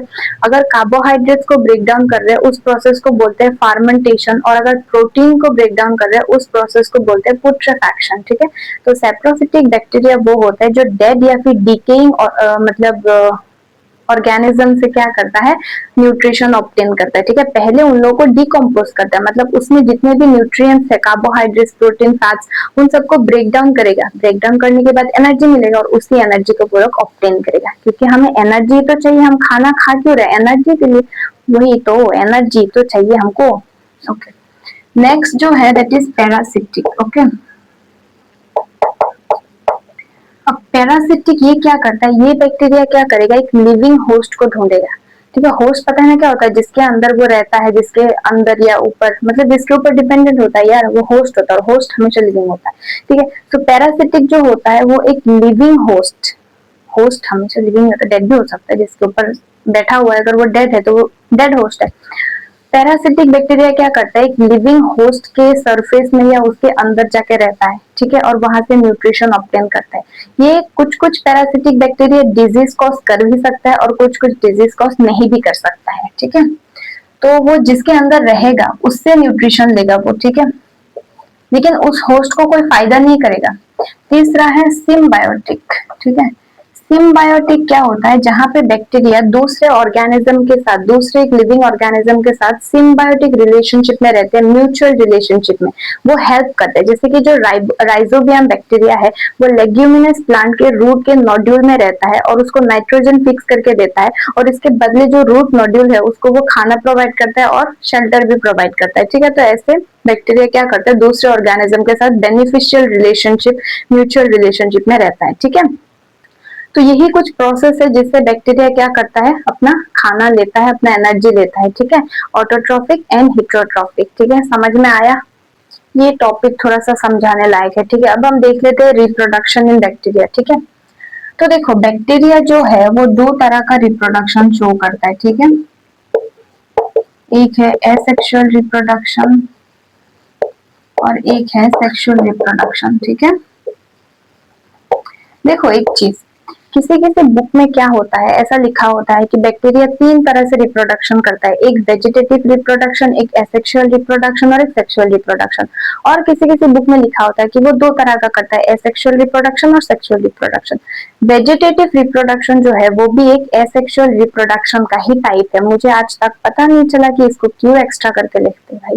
देखो वेजिटेटिव, हम प्लांट्स में वेजिटेटिव प्रोपागेशन को एसेक्सुअल रिप्रोडक्शन के अंदर पढ़ते हैं। एक प्लांट में फ्लावर को छोड़ के बाकी सारे पार्ट्स को बोला जाता है वेजिटेटिव पार्ट। ठीक है, तो अगर उस पार्ट से कोई नया ऑर्गेनिज्म बन रहा है तो उसी को हम क्या बोलते हैं, वेजिटेटिव प्रोपागेशन बोलते हैं। तो ये एसेक्सुअल रिप्रोडक्शन के अंदर ही आएगा ना, क्योंकि ये एक ही पेरेंट इन्वॉल्व हो रहा है। ठीक है, एसेक्सुअल रिप्रोडक्शन का मतलब क्या होगा, यहाँ पे सेक्स सेल्स या गैमीट्स नहीं बनेगा। ठीक है, यहाँ पे एक ही पेरेंट का इन्वॉल्वमेंट होगा, वन पेरेंट से ही नया ऑर्गेनिज्म आएगा। तो वेजिटेटिव प्रोपागेशन में भी तो एक ऑर्गेनिज्म से ही नया ऑर्गेनिज्म बन रहा है। ठीक है, तो वेजिटेटिव प्रोपागेशन भी एसेक्सुअल रिप्रोडक्शन का ही एक टाइप है। ठीक है, और सेक्सुअल रिप्रोडक्शन वो होता है जहाँ पे सेक्स सेल्स या गैमीट्स बनते हैं और जहाँ पे दो पार्टनर्स इन्वॉल्व होते हैं, दो ऑर्गेनिज्म इन्वॉल्व होते हैं। ठीक है, तो बैक्टीरिया जो है वो एसेक्सुअल रिप्रोडक्शन किस किस के थ्रू करता है, पहला तो है बाइनरी फिशन करता है वो। ठीक है, बडिंग करता है, ओके, और स्पोर फॉर्मेशन भी करता है। ठीक है, special type of spore form करता है ये, स्पोर फॉर्मेशन, जिसको हम बोलते हैं एंडोस्पोर। ठीक है, फिर सेक्सुअल रिप्रोडक्शन जो है, बैक्टीरिया में एक ट्रू सेक्सुअल रिप्रोडक्शन प्रेजेंट नहीं होता, क्योंकि बैक्टीरिया में ऐसा मेल बैक्टीरिया कौन है, फीमेल बैक्टीरिया कौन है, ऐसा कुछ नहीं होता। ठीक है, यहाँ पे बेसिकली होता है जेनेटिक रिकॉम्बिनेशन, मतलब एक बैक्टीरिया से दूसरे बैक्टीरिया में जो जेनेटिक मटेरियल है वो ट्रांसफर होता है। ठीक है, इसी को हम बोलते हैं, ये सूडो सेक्सुअल रिप्रोडक्शन है, ट्रू सेक्सुअल रिप्रोडक्शन नहीं है। तो ये तीन तरह का होता है, पहला है कॉन्जुगेशन, ठीक है, then transformation, okay, बहुत गर्मी है यार, then है ट्रांसडक्शन, काश एक एसी लगा होता है यहाँ पे। ओके, एक एक करके हम डिस्कस करते हैं। पहले हम पढ़ते हैं सेक्सुअल रिप्रोडक्शन का, बाइनरी फिशन की ये कैसे हो। देखो फिशन का मतलब है ब्रेक डाउन, ठीक है, फ्यूजन और फिशन, फ्यूजन मतलब क्या है, दो लोग रिलेशनशिप में आना, दो लोग का हार्ट एक साथ जुड़ना, दैट इज फ्यूजन। और फिशन का मतलब है ब्रेकअप हो जाना, हार्ट ब्रेक हो जाना। ठीक है, समझे? फ्यूजन का मतलब है मिलना और फिशन मतलब ब्रेक होना। ठीक है, तो फिशन मतलब ब्रेक होना, तो मतलब इससे क्या रिलेटेड है, ऑफ कोर्स एक बैक्टीरिया डिवाइड होके दो बन जाना। ठीक है, एक बैक्टीरिया डिवाइड होके वहां से नया बैक्टीरिया बन जाना। बट बाइनरी, बाई मतलब दो, तो बाइनरी फिशन मतलब यहाँ पे क्या होगा कि एक बैक्टीरिया जो है वो डिवाइड हो जाएगा, या तो लॉन्जिट्यूडिनली, ये होगा लॉन्जिट्यूडिनली और ये होगा ट्रांसवर्स। ठीक है, यहाँ से दो बैक्टीरिया, दो डॉटर सेल बन जाएगा, दिस इज बाइनरी फिशन। ठीक है, एक बैक्टीरिया ब्रेक होकर वहां से दो बैक्टीरिया बन जाएगा, दैट इज बाइनरी फिशन। समझे? ये जो बाइनरी फिशन है ये सबसे ज्यादा कॉमन मेथड है बैक्टीरिया में। ठीक है, रिप्रोडक्शन का सबसे ज्यादा कॉमन मेथड और सिंपल मेथड है रिप्रोडक्शन का, दैट इज बाइनरी फिशन। और ये बहुत ही रैपिड प्रोसेस है, बहुत ही फास्ट होता है। ठीक है, रैपिड प्रोसेस क्या होता है, यहाँ पे 20 to 30 मिनट्स के अंदर ही एक बैक्टीरिया जो है वो डिवाइड कर जाता है। ठीक है, 20-30 मिनट में एक बैक्टीरिया नया बैक्टीरिया बना लेता है, फिर 20-30 मिनट में एक बैक्टीरिया नया बैक्टीरिया बना लेता है। यार कितना फास्ट फास्ट होता है ना। और इस टाइम को हम बोलते हैं जेनरेशन टाइम। जेनरेशन टाइम था ना, कहाँ गया यार, भूल जाती हूँ। हाँ, जेनरेशन टाइम ऑफ बैक्टीरिया बोला जाता है, ठीक है। अब देखो ये बाइनरी फिशन बेसिकली होता कैसे है, हमें तो ये पता चल गया कि बैक्टीरिया जो है वो डिवाइड होकर वहां से दो नया बैक्टीरिया बन जाता है। अब ये होता कैसे है, let me tell you, just concentrate on the board, okay. देखो ये है हमारा प्यारा सा बैक्टीरिया, ठीक है, ये है एक बैक्टीरिया। इसके अंदर क्या है, डबल स्ट्रैंडेड सर्क्यूलर डीएनए है कि नहीं। तो जब ये मैच्योर हो जाएगा और फिर क्या करेगा, ये रिप्रोड्यूस करेगा, तो क्या होगा, ये जो बैक्टीरिया है इसके अंदर जो डबल स्ट्रैंडेड डीएनए है वो एनलार्ज हो जाएगा, मतलब वो लंबा हो जाएगा। तो वो जब लंबा हो जाएगा तो उसकी वजह से सेल का साइज भी इंक्रीज हो जाएगा, ठीक है। उसके बाद क्या होगा, ये जो डबल स्ट्रैंडेड डीएनए है ये रेप्लिकेट कर देगा खुद को, ठीक है, रेप्लिकेट कर देगा। रेप्लिकेट करके इसका दो कॉपी बना देगा, दो पोल्स पे, बैक्टीरिया के दो पोल्स पे। अब क्या होगा, ये दो पोल्स पे जब दो डबल स्ट्रैंडेड डीएनए है, ये इसके वजह से क्या करेगा, बैक्टीरिया को ऐसे खींचने लगेगा, खींचने लगेगा, ठीक है। उसके बाद क्या होगा, प्लाज्मा मेम्ब्रेन जो है वो सेंटर में धीरे धीरे ऐसे डिवाइड होने लगेगा, ठीक है, सेंटर में धीरे धीरे ऐसे डिवाइड होने लगेगा।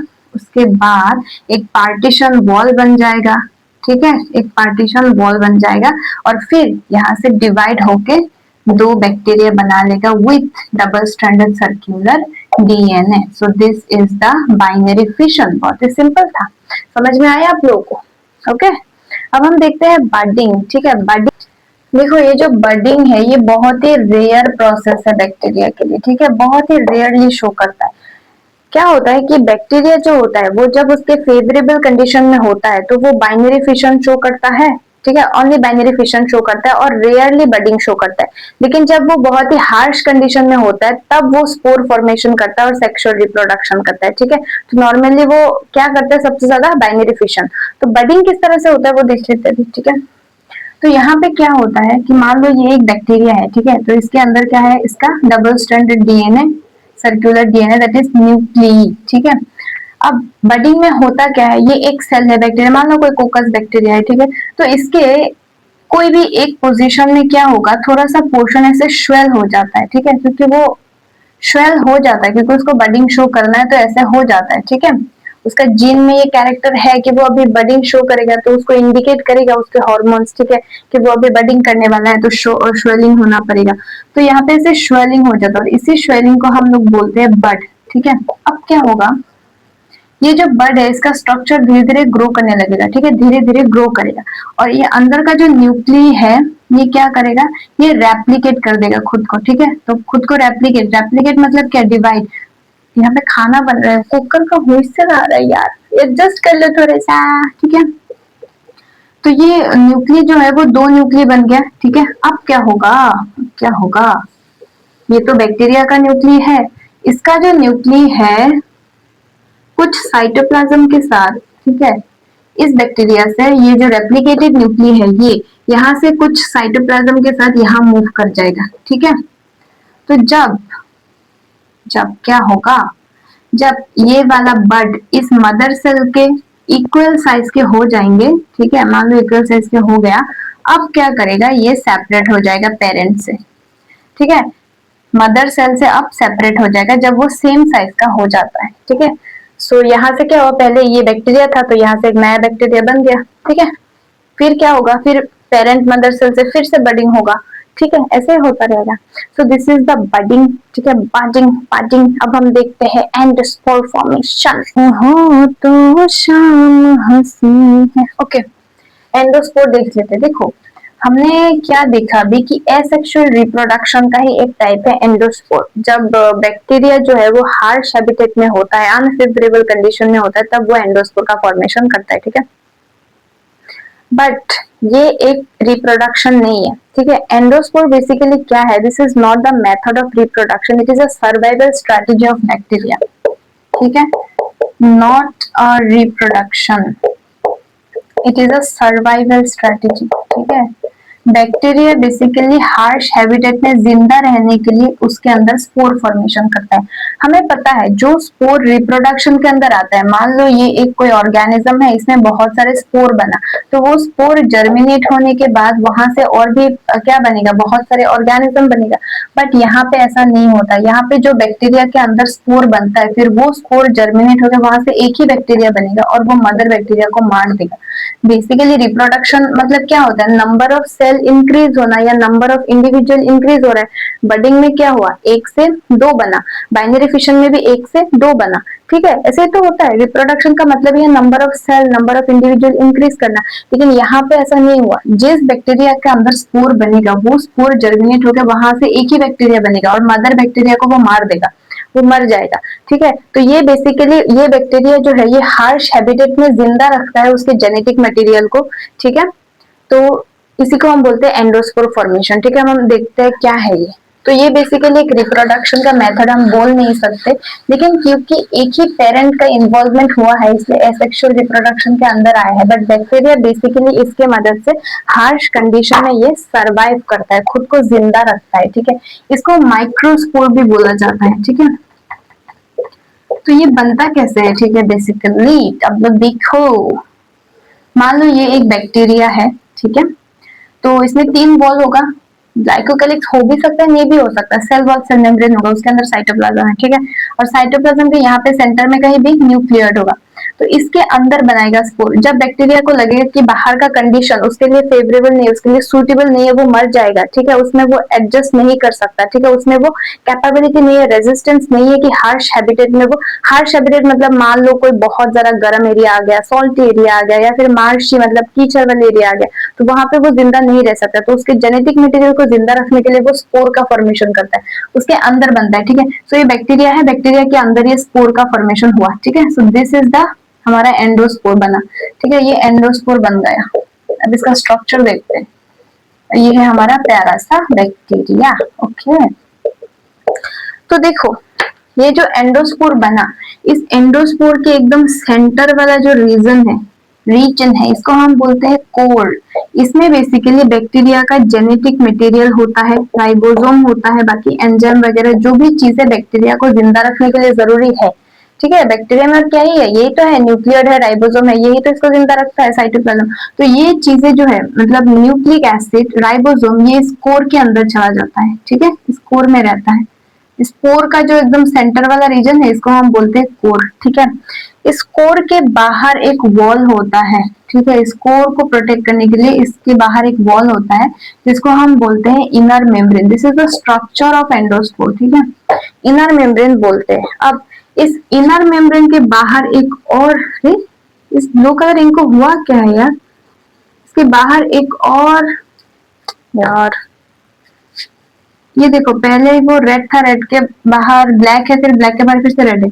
इस इनर मेम्ब्रेन के बाहर एक और वॉल होता है जिसको हम बोलते हैं कोर वॉल, ठीक है, कोर वॉल। इस कोर वॉल के बाहर क्या होता है, हमारा कॉर्टेक्स होता है, ठीक है। So this is the cortex, okay okay. Cortex के बाहर एक और लेयर होता है, ठीक है, कॉर्टेक्स के बाहर होता है एक और लेयर जिसको हम क्या बोलते हैं, क्या बोलते थे, फिर से भूल गई, इनर कोट, ठीक है, इनर कोट। और इस इनर कोट के बाहर क्या होता है, आउटर कोट, ठीक है। और इस आउटर कोट के बाहर ये वाला होता है एक्सोस्पोरियम। अब ये जो एक्सोस्पोरियम है ये हर एक बैक्टीरिया के एंडोस्पोर में प्रेजेंट नहीं होता, किसी किसी में हो सकता है, किसी किसी में नहीं हो सकता है। ये समझ में आ रहा है, हाँ, नोट्स में अच्छे से सीरियली लिखा हुआ है, देख लेना, ठीक है। एकदम सेंटर में है कोर, उसके बाहर होता है इनर वॉल, देन उसके बाहर होता है कोर वॉल, उसके बाहर होता है कॉर्टेक्स, देन कॉर्टेक्स को कवर करता है इनर कोट, इनर कोट को कवर करता है आउटर कोट, आउटर कोट के बाहर होता है एक्सोस्पोरियम, ठीक है, मतलब स्पोर के बाहर एक्सोस्पोरियम। ये हर बैक्टीरिया में नहीं होता, मतलब हर स्पोर में प्रेजेंट नहीं होता। तो ये पूरा का पूरा स्ट्रक्चर बैक्टीरिया के अंदर है, ठीक है। तो फिर क्या होगा, जब फेवरेबल कंडीशन आएगा, मतलब बैक्टीरिया का अनफेवरेबल कंडीशन आया तो वो जिंदा रहने के लिए स्पोर का फॉर्मेशन कर दिया। तो जब उसका फेवरेबल कंडीशन आएगा तो ये जो स्पोर है ये पूरा का पूरा जर्मिनेट होगा। जर्मिनेट होके यहाँ से एक नया बैक्टीरिया बनेगा, और ये जो मदर बैक्टीरिया था जिसके अंदर ये स्पोर बना था वो डेड हो जाएगा, ठीक है। सो बेसिकली बैक्टीरिया, यही बैक्टीरिया का जेनेटिक मटेरियल से नया बैक्टीरिया बनेगा। तो वही तो बैक्टीरिया है ना, बस बाहर का ये लेयर वेयर हट गया है वो, ठीक है। लेकिन वो जेनेटिक मटेरियल तो वही है, तो खुद को वही बैक्टीरिया है ना, उसको जिंदा रखने के लिए बस बस स्पोर का फॉर्मेशन कर दिया, ठीक है। So this is the endospore. अभी हम देखते हैं सेक्सुअल रिप्रोडक्शन बैक्टीरिया। चलो ओके, अब हम देख लेते हैं sexual reproduction in bacteria. As I already told you that in bacteria there is no true sexual reproduction, ठीक है। यहाँ पे बस एक बैक्टीरिया से दूसरे बैक्टीरिया में जेनेटिक मटेरियल ट्रांसफर होता है, इसलिए इसको रिकॉम्बिनेशन ऑफ डीएनए बोला जाता है। तो एक बैक्टीरिया का जेनेटिक मटेरियल अगर दूसरे बैक्टीरिया में शिफ्ट हो रहा है अलग अलग स्पीशीज के, तो उस बैक्टीरिया में नया कैरेक्टर आएगा, और इसी तरह वो नए नए एनवायरनमेंट में अडेप्ट होता है, ठीक है। तो 3 तरह का रिकॉम्बिनेशन ऑफ डीएनए देखने को मिलता है यहाँ पे, कॉन्जुगेशन, ट्रांसफॉर्मेशन एंड ट्रांसडक्शन, ठीक है। तो सबसे पहले हम देखेंगे कॉन्जुगेशन, ओके। कॉन्जुगेशन ये बेसिकली होता क्या है, ये फर्स्ट डिस्कवर्ड, ये तो कुछ थियोरेटिकल बात है, देख लेना नोट्स में। फर्स्ट डिस्कवर्ड बाय कौन था, लेडरबर्ग एंड टेटम। नाम भी तो यार, साइंटिस्ट का नाम ऐसा है इसलिए मुझे याद नहीं रहता, और पढ़ने का भी मन नहीं करता ये साइंटिस्ट का नाम। इन 1946 इन इकोलाई बैक्टीरिया, ठीक है, एशेरिशिया कोलाई, मतलब इकोलाई। तो देखो, first discovered by Lederberg and Tatum in 1946 in Escherichia coli. तो ये दो साइंटिस्ट ने क्या किया था, पहली बार इकोलाई बैक्टीरिया में इस कॉन्जुगेशन प्रोसेस को डिस्कवर किया था। तो ये प्रोसेस बेसिकली है क्या, अब वो देखते हैं हम, जो इम्पोर्टेंट है, ठीक है। तो इसमें थोड़ा समझने लायक चीजें है, तो देखो। तो देखो यहाँ पे होता क्या है, लेडरबर्ग और टेटम ने जो कॉन्जुगेशन देखा था, उन्होंने क्या किया था, जो एशेरिशिया कोलाई बैक्टीरिया है, मतलब ई कोलाई बैक्टीरिया है, उसके ऊपर उन्होंने देखा था ये प्रोसेस, ठीक है। तो उन्होंने क्या किया था, देखा था, ऑब्जर्व किया था। उन्होंने क्या किया था, हाँ, ये मान लो एक बैक्टीरिया है, ई कोलाई बैक्टीरिया है, ठीक है। तो हमें पता है इकोलाई बैक्टीरिया है, तो इसके पास क्या है, खुद का जेनेटिक मटेरियल होगा, that is double stranded circular DNA होगा, ठीक है। हाँ, ओके। एक और बैक्टीरिया है यहाँ पे, ठीक है, इसके पास भी खुद का डबल स्ट्रैंडेड सर्कुलर डीएनए होगा, ठीक है। हमें पता है बैक्टीरिया में क्या होता है, प्लाज्मिड प्रेजेंट होता है, मतलब प्लाज्मिड तो होता है वो मोस्ट ऑफ द प्रोकैरियोट्स में प्रेजेंट होता है, कुछ कुछ यूकैरियोट्स में भी प्रेजेंट होता है। तो बैक्टीरिया में भी क्या होगा, प्लाज्मिड प्रेजेंट होगा, that is extra chromosomal DNA. और प्लाज्मिड जो होता है वो अलग अलग तरह का प्लाज्मिड प्रेजेंट होता है, ठीक है। एक प्लाज्मिड होता है एफ फैक्टर प्लाज्मिड, ठीक है। क्या होता है, एफ फैक्टर प्लाज्मिड, जो क्या होता है, फर्टिलिटी के लिए रेस्पॉन्सिबल होता है, ठीक है। फर्टिलिटी के लिए, कि ये बैक्टीरिया फर्टाइल है या स्टेराइल है, ये रिप्रोड्यूस कर सकता है या नहीं, उस चीज के लिए वो रेस्पॉन्सिबल होता है। इसको हम बोलते हैं एफ प्लस प्लाज्मिड, ठीक है। तो जिस बैक्टीरिया में ये एफ फैक्टर प्लाज्मिड प्रेजेंट होता है उसको हम बोलते हैं एफ प्लस सेल या एफ प्लस बैक्टीरिया, या फिर मेल बैक्टीरिया, या फिर डोनर बैक्टीरिया, समझे। और जिसमें ये एफ फैक्टर प्लाज्मिड एब्सेंट होता है, मतलब कुछ और प्लाज्मिड प्रेजेंट हो सकता है, बट एफ फैक्टर प्लाज्मिड अगर एब्सेंट है उसको हम बोलेंगे एफ माइनस बैक्टीरिया, या फिर फीमेल बैक्टीरिया, या फिर रिसिपिएंट, ठीक है। सो जिसमें एफ फैक्टर प्लाज्मिड है उसको मेल कंसिडर करते हैं, और जिसमें नहीं है उसको फीमेल कंसिडर करते हैं, ठीक है। अब इसमें मान लो ये एफ फैक्टर प्लाज्मिड है, ये वाला रेड वाला एफ फैक्टर है, ठीक है। ये मेल बैक्टीरिया है, इसका ये खुद का क्रोमोसोम है, ठीक है, जो डबल स्ट्रैंडेड डीएनए, और ये एफ फैक्टर प्लाज्मिड है, ठीक है। और ये फीमेल बैक्टीरिया है, इसका खुद का ये क्रोमोसोमल डीएनए है, इसके पास एफ फैक्टर प्लाज्मिड नहीं है, ठीक है। ये भी ब्लैक से बना देते हैं, ये खुद का डीएनए है। अब ऐसे दो बैक्टीरिया जिसके पास एक मतलब मेल है और एक फीमेल है, मतलब इसके पास F प्लस फैक्टर है, इसके पास F प्लस फैक्टर नहीं है, ऐसे दो बैक्टीरिया जब वो कांटेक्ट में आएंगे तो वो कॉन्जुगेशन शो करेंगे। कैसे? ये जो F फैक्टर प्लाज्मिड है, ये एक तो फर्टिलिटी के लिए रिस्पॉन्सिबल होता है और ये क्या करता है, सेक्स पाइलाई बनाने के लिए भी रिस्पॉन्सिबल होता है। तो इस मेल बैक्टीरिया में क्या होगा, सेक्स पाइलाई होगा। तो सेक्स पाइलाई मैंने बोला था कि कॉन्जुगेशन में हेल्प करता है, ठीक है। तो वो क्या करेगा, ये दोनों जब कांटेक्ट में आएंगे, ठीक है, तो इनके बीच में प्यार मोहब्बत जगाएगा, ठीक है। इनके बीच में एक कॉन्जुगेशन ट्यूब बनाएगा, ठीक है, समझे। इस कॉन्जुगेशन ट्यूब से ये अपना हार्ट इसके अंदर देगा, है ना, प्रपोज करेगा। ओके, सो ये मेल बैक्टीरिया है, ये फीमेल बैक्टीरिया है, ठीक है, हमने इसे कंसिडर किया। ये इसका खुद का क्या है, क्रोमोसोम है, और ये इसका खुद का क्रोमोसोम है, और ये इसके पास है एक्स्ट्रा क्रोमोसोमल डीएनए प्लाज्मिड। अब ये कॉन्जुगेशन ट्यूब बन गया। अब क्या होगा, अब क्या होगा, देखो जरा। अब होगा ये, ये दिख रहा है, रुको, ये नीचे तक दिखता नहीं है।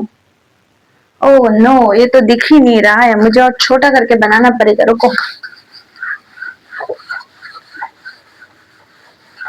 बड़ा बोर्ड खरीदने का फायदा क्या हुआ मुझे, दिखता ही नहीं है। ओके, तो देखो ये है, और यहाँ पे कॉन्जुगेशन ट्यूब बना था, है ना, दो कलर से क्यों दे दिया मैंने। ओके, तो ये कॉन्जुगेशन ट्यूब बना। अब क्या होगा, कॉन्जुगेशन ट्यूब किस तरह से बना, सेक्स पाइलाई ने बनाया, ठीक है। इसका सेक्स पाइलाई यहाँ पे कनेक्ट हुआ और ये ट्यूब बना दिया, ठीक है। ओके, अब क्या होगा, देखो, ये जो मेल बैक्टीरिया है, इसके पास F factor plasmid extra chromosomal DNA है, और ये दोनों ही क्या है, सर्कुलर डबल स्ट्रैंडेड डीएनए है, ठीक है। तो इसका क्या होगा, एक स्ट्रैंड, इसमें डबल स्ट्रैंड है, एक स्ट्रैंड यहाँ पे चला जाएगा कंजुगेशन ट्यूब के थ्रू, और फिर यहाँ पे आ जाएगा, ठीक है। यहाँ पे आने के बाद नेक्स्ट स्टेप में क्या होगा, यहाँ नीचे दिखाई नहीं देगा, मैं यहाँ पे दिखा देती हूँ। यहाँ पे जब आ जाएगा, नेक्स्ट स्टेप में क्या हो जाएगा, अब देखो यहाँ पे भी एक स्ट्रैंड है, इसका एक स्ट्रैंड तो इसके पास चला गया, तो यहाँ पे भी एक है, यहाँ पे भी एक है। कुछ टाइम के बाद क्या होगा, इसमें दोनों स्ट्रैंड सिंथेसाइज हो जाएगा और ये दोनों क्या हो जाएगा, सेपरेट हो जाएगा, ठीक है। तो इस तरह का बन जाएगा। तो यहाँ पे ये आ गया, यहाँ पे ये आ गया, ऐसा हो जाएगा, ठीक है, सिंथेसाइज हो जाएगा। समझ में आया। अब देखो, ये मेल था और ये फीमेल था, इसने डोनेट किया, इसने रिसीव किया, तो ये रिसिपिएंट, ये डोनर। अब कॉन्जुगेशन के बाद देखो, इसके पास भी एफ फैक्टर प्लाज्मिड आ गया है कि नहीं, एफ फैक्टर प्लाज्मिड इसके पास भी आ गया, तो ये भी क्या बन गया, ये भी रिसिपिएंट बन गया। दिखाई दे रहा है कि नहीं मुझे नहीं पता।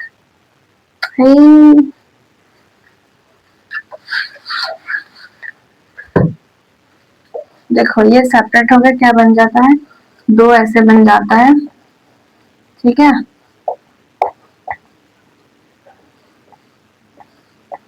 तो ये पहले क्या था, फीमेल के पास एफ फैक्टर प्लाज्मिड नहीं था, लेकिन कॉन्जुगेशन के बाद इसके पास भी आ गया, तो ये रिसिपिएंट था और ये भी डोनर बन गया, मतलब मेल फीमेल बैक्टीरिया जो है कॉन्जुगेशन के बाद मेल बन गया। तो ये हम ट्रू सेक्सुअल रिप्रोडक्शन बोल सकते हैं क्या, नहीं बोल सकते, बस जेनेटिक मटेरियल ट्रांसफर हुआ, और यहाँ पे क्या हो गया, डोनर तो डोनर ही है और जो रिसिपिएंट था वो भी डोनर बन गया। समझ में आ गया, यही है कॉन्जुगेशन हमारा। इसी तरह क्या होता है, कॉन्जुगेशन ट्यूब बनता है, फिर प्लाज्मिड ट्रांसफर होता है और जेनेटिक मटेरियल ट्रांसफर हुआ है। मतलब इसका खुद का जेनेटिक मटेरियल तो है, लेकिन एफ फैक्टर प्लाज्मिड ट्रांसफर हुआ है ना, एक्स्ट्रा क्रोमोसोमल डीएनए, वो भी तो डीएनए है, लेकिन इसके बाद इसका कैरेक्टरिस्टिक फीचर बदला कि नहीं, वो रिसिपिएंट बन गया। तो इसी तरह रिकॉम्बिनेशन हुआ, ठीक है, समझ में आया। सो this is all about conjugation. तो ट्रांसफॉर्मेशन में बेसिकली क्या होता है, जो एक बैक्टीरिया होता है वो क्या करता है, अपने सराउंडिंग से जो नेकेड डीएनए है, नेकेड डीएनए मतलब डीएनए सेगमेंट्स, मान लो कोई एक बैक्टीरिया मर गया, ठीक है, वो बैक्टीरिया बर्स्ट हो गया, तो उसका जो जेनेटिक मटेरियल है वो टुकड़ा टुकड़ा होकर सराउंडिंग में पड़ा रहता है, ठीक है। अगर उसी को हम बोलते हैं नेकेड डीएनए, उस डीएनए को अगर कोई फ्रेश बैक्टीरिया आके एब्जॉर्ब करेगा सराउंडिंग से, इस प्रोसेस को हम बोलते हैं ट्रांसफॉर्मेशन, ठीक है। तो ये जो है एक साइंटिस्ट था, फ्रीडार्क नाम क्या था पहला, फ्रीडेरिक, ओके, फ्रीडेरिक ग्रिफिथ, ग्रिफिथ तो सुना ही होगा। फ्रेडरिक ग्रिफिथ ने क्या किया था, 1928 में एक्सपेरिमेंटली प्रूव किया था इसको, ठीक है। किसके ऊपर, एक बैक्टीरिया था स्ट्रेप्टोकोकस न्यूमोनिया, ठीक है, स्ट्रेप्टोकोकस न्यूमोनिया, न्यूमोनिया कॉज करने वाला बैक्टीरिया। स्ट्रेप्टोकोकस मतलब वो चेन में है कोकस बैक्टीरिया, ठीक है। सो ग्रिफिथ ने क्या किया था, ये स्ट्रेप्टोकोकस न्यूमोनिया बैक्टीरिया के ऊपर एक्सपेरिमेंट करके देखा था और उन्होंने पूरा ट्रांसफॉर्मेशन के बारे में बताया। तो उनका एक्सपेरिमेंट हम पढ़ दें कि ग्रिफिथ ने किस तरह से एक्सपेरिमेंट किया, ठीक है।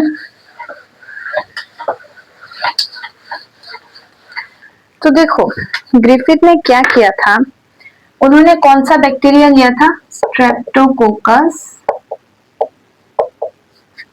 न्यूमोनिया, ठीक है। तो ग्रिफिथ ने स्ट्रेप्टोकोकस न्यूमोनिया का दो तरह का बैक्टीरिया लिया, मतलब यही सेम स्पीशीज का दो अलग अलग बैक्टीरिया लिया। एक उन्होंने लिया कैप्सुलेटेड, मतलब जिसमें ग्लाइकोकैलिक्स प्रेजेंट था, कैप्सुलेटेड। तो हमें पता है कैप्सुलेटेड बैक्टीरिया जो होता है वो विरुलेंट होता है, इसको उन्होंने बोला रफ स्ट्रेन, ठीक है, sorry smooth strain, smooth strain या फिर आर स्ट्रेन, ठीक है। उन्होंने एक स्पीशीज लिया स्ट्रेप्टोकोकस न्यूमोनिया का जो क्या है, कैप्सुलेटेड है, मतलब विरुलेंट है, ये पैथोजेनिक है, ये डिजीज कॉज कर सकता है, इसको बोलते हैं स्मूथ स्ट्रेन या फिर एस स्ट्रेन, ठीक है, एस मतलब स्मूथ। और एक लिया इन्होंने जो कि नॉन कैप्सुलेटेड था, ठीक है,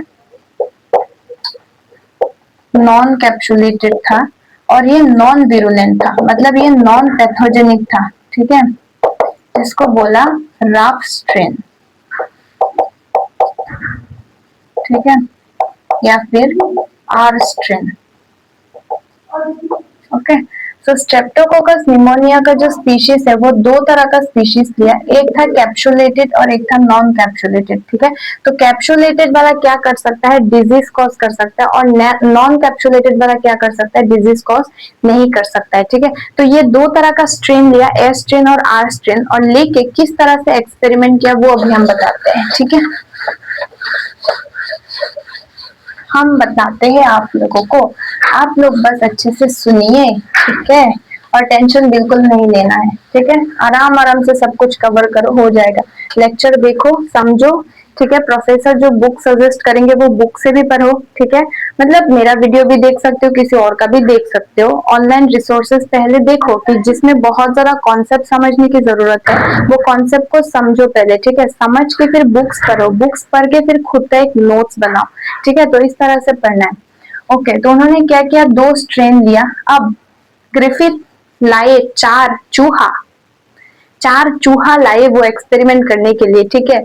तो पहला क्या किया ग्रिफिथ ने, पहले स्टेप में उन्होंने बस 4 स्टेप में ये एक्सपेरिमेंट को कंप्लीट किया। पहला जो स्टेप था उन्होंने क्या किया, जो आर स्ट्रेन बैक्टीरिया था ना, आर स्ट्रेन बैक्टीरिया को उस माइस के अंदर इंक्लूड किया, माउस के अंदर इंजेक्ट किया। तो फिर क्या देखा उन्होंने, रिजल्ट में क्या आएगा, सोचो तुम लोग जरा। क्योंकि आर स्ट्रेन है तो नॉन विरुलेंट है, वो डिजीज कॉज नहीं कर सकता ना, तो वो माउस जो है वो जिंदा रहेगा, है कि नहीं, माउस अलाइव, माउस जिंदा है, चूहा जिंदा है।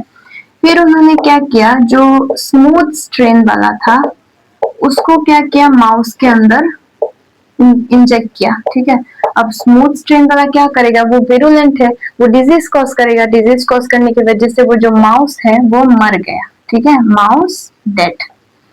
अब ग्रिफिथ ने क्या किया, ये जो एस स्ट्रेन वाला है ना, इस एस स्ट्रेन वाले को पहले हीट किया, ठीक है, बहुत ज्यादा हीट किया।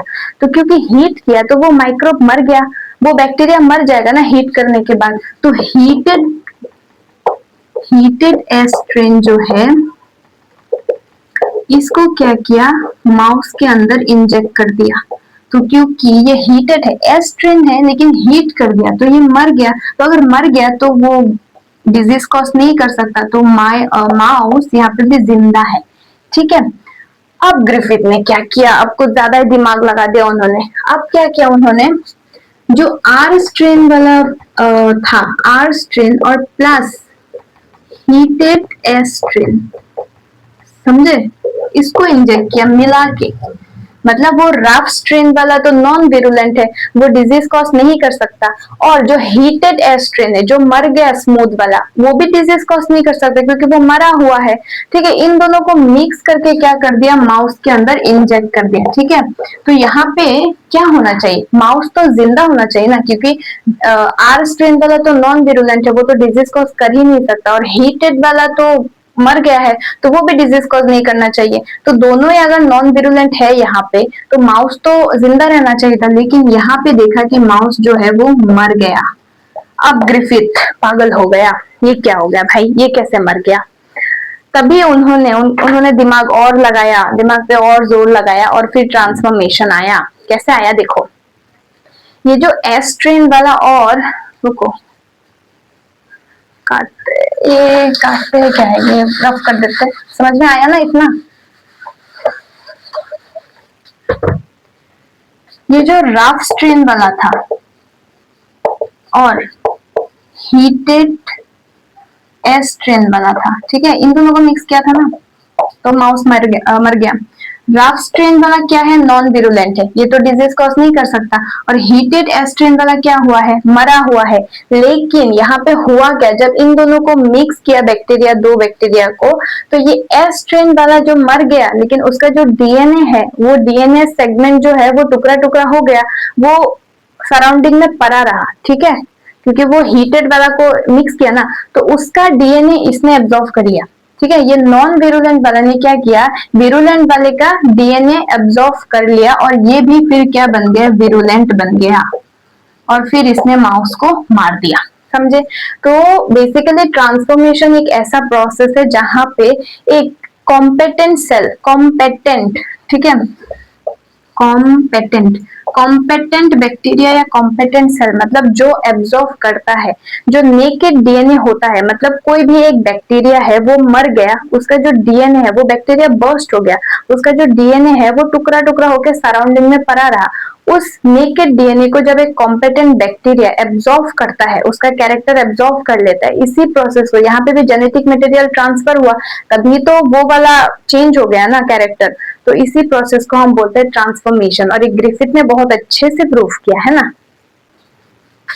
ओके, नेक्स्ट हम देखते दैट इज ट्रांसडक्शन। ठीक है, तो ये क्या होता है, this was first discovered by Zinder and Lederberg in 1952 in Salmonella typhimurium. तो ये एक बैक्टीरिया है, ठीक है, इसके ऊपर इन्होंने पहली बार ऑब्जर्व किया था। ठीक है, ओके, तो बेसिकली ट्रांसडक्शन प्रोसेस है क्या, ठीक है।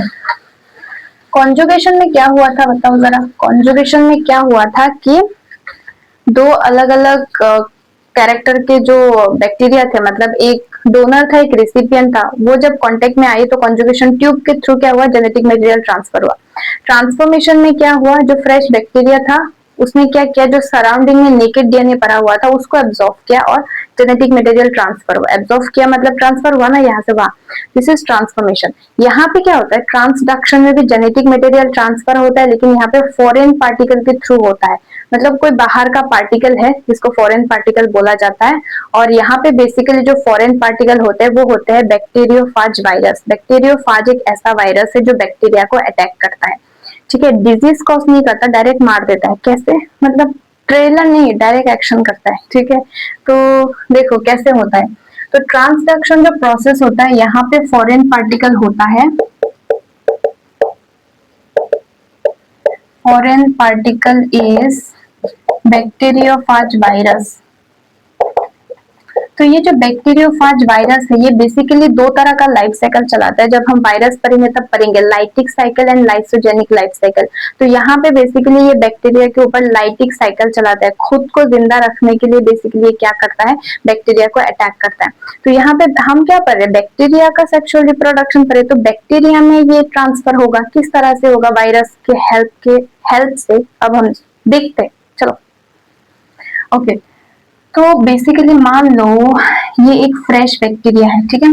फ्रेश बैक्टीरिया मतलब क्या है, इसमें कोई फॉरेन पार्टिकल अब तक नहीं है, ठीक है। ओके, तो यहाँ पे इसका खुद का क्या है, जेनेटिक मटेरियल है, ठीक है। अब इसके ऊपर क्या होगा, वायरस ने अटैक कर दिया, ठीक है। बैक्टीरियोफाज रॉकेट टाइप का जो होता है, पहचान है ना तुम लोग, और ये है इसका जेनेटिक मटेरियल। ठीक है, तो पहले क्या करेगा, ये जो बैक्टीरियोफाज है ये इस बैक्टीरिया के सरफेस पे आके बैठेगा।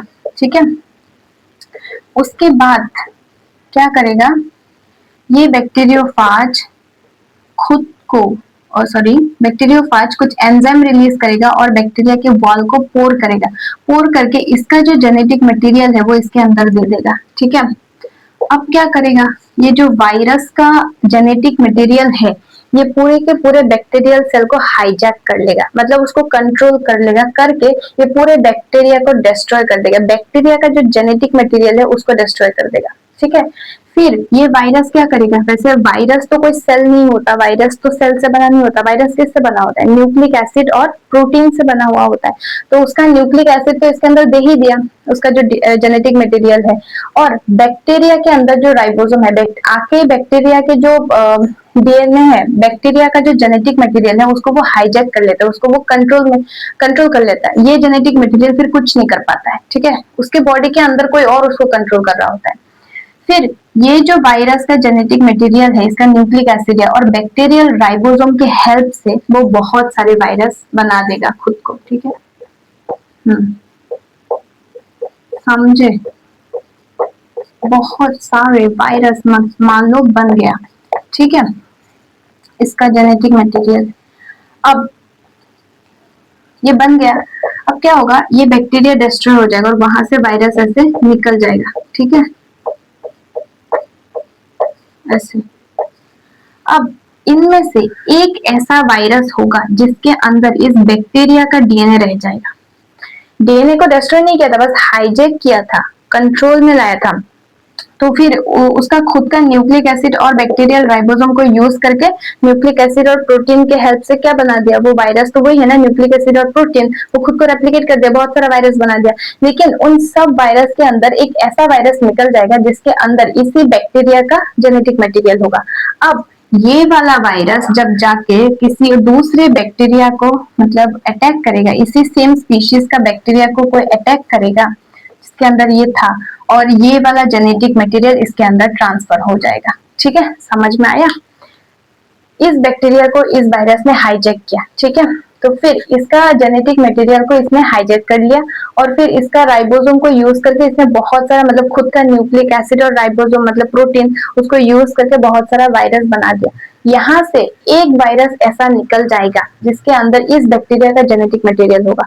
अब ये वायरस जब फिर से ये मैच्योर होने के बाद जब खुद का लाइटिक साइकिल करने दूसरे कोई बैक्टीरिया को ढूंढेगा, उस बैक्टीरिया को जब ये पूरा प्रोसेस करेगा, यहाँ पे ये अटैक करेगा, अटैक करके फिर ऐसा होगा, पोर करेगा, तो इसका जेनेटिक मटेरियल जब इस बैक्टीरिया के साथ जुड़ जाएगा तो यहाँ पे जेनेटिक रिकॉम्बिनेशन हो गया, क्योंकि उस वायरस के अंदर किसी बैक्टीरिया का जेनेटिक मटेरियल था और एक बैक्टीरिया के साथ ये जुड़ गया।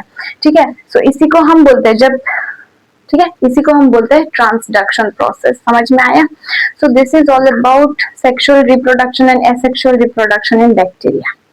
ओके, कुछ डाउट हो तो कमेंट में जरूर पूछ लेना, या फिर इंस्टाग्राम में भी मैसेज कर सकते हो या टेलीग्राम में भी पूछ सकते हो। ठीक है, देख लेते हैं अभी आर्के बैक्टीरिया। ठीक है, हमें पता है, क्या पता है हमें, हमने देखा था 5 किंगडम क्लासिफिकेशन जिसमें 5 किंगडम था, kingdom Monera, protista, fungus, plant and animalia. फिर हमने देखा था कार्ल लूज ने क्या किया था, 6 किंगडम क्लासिफिकेशन बनाया था, वहां पे 3 डोमेन दिया था, है ना, 3 डोमेन सिस्टम दिया था। वहां पे क्या किया था कि जो किंगडम मोनेरा था उसको 2 कैटेगरी में बांट दिया। ठीक है, 2 डोमेन में बांट दिया। एक था हमारा आर्के बैक्टीरिया और एक था हमारा यू बैक्टीरिया। ठीक है, और एक वाला था यूकैरिया। ठीक है, तो किंगडम मोनेरा को उन्होंने 2 डोमेन में बांटा, आर्के और यू बैक्टीरिया। उसके बाद बाकी प्रोटिस्ट, फंगस, प्लांट, एनिमल सब कुछ यूकैरिया में आ रहा था। तो आर्के बैक्टीरिया में कुछ तो ऐसा डिफरेंस था यू बैक्टीरिया से। ठीक है, आर्के बैक्टीरिया छोड़ के बाकी जितने भी बैक्टीरिया है सबको यू बैक्टीरिया बोला जाता है। ठीक है, तो आर्के बैक्टीरिया में ऐसा क्या है जिसकी वजह से इसको अलग कैटेगरी में बांट दिया गया। ठीक है, तो देखो आर्के का मतलब है एंशियंट। ठीक है, एंशियंट मतलब बहुत पुराना। तो जब पहला लाइफ फॉर्म हुआ था उसके कुछ टाइम बाद ही एवोल्यूशन होकर आर्के बैक्टीरिया का फॉर्म हुआ। तो अभी तक आर्के बैक्टीरिया है। ठीक है, सबसे oldest smallest living organism that is archaebacteria. मतलब एनवायरनमेंट के साथ साथ वो खुद को चेंज कर रहा है, ठीक है, इतने सालों से एवोल्यूशन हो रहा है तो जेनेटिक चेंजेस आया है, इस तरह से वो कंडीशन मतलब एनवायरनमेंट को एडजस्ट करने के लिए खुद को चेंज कर रहा है। बट सबसे ओल्डेस्ट स्मॉलेस्ट लिविंग ऑर्गेनिज्म या लिविंग फॉसिल अगर हम बोले सो दैट इज आर्कियोबैक्टीरिया, ठीक है। सो आर्कियोबैक्टीरिया को यू बैक्टीरिया से अलग इसीलिए कर दिया क्योंकि इसका जो सेल वॉल है वो मतलब शूडोम्यूरिन से बना हुआ है, जिसकी वजह से वो बहुत ही एक्सट्रीम हैबिटेट्स में रह पाता है, ठीक है। इसी वजह से इसको अलग ग्रुप में बांट दिया गया, ठीक है।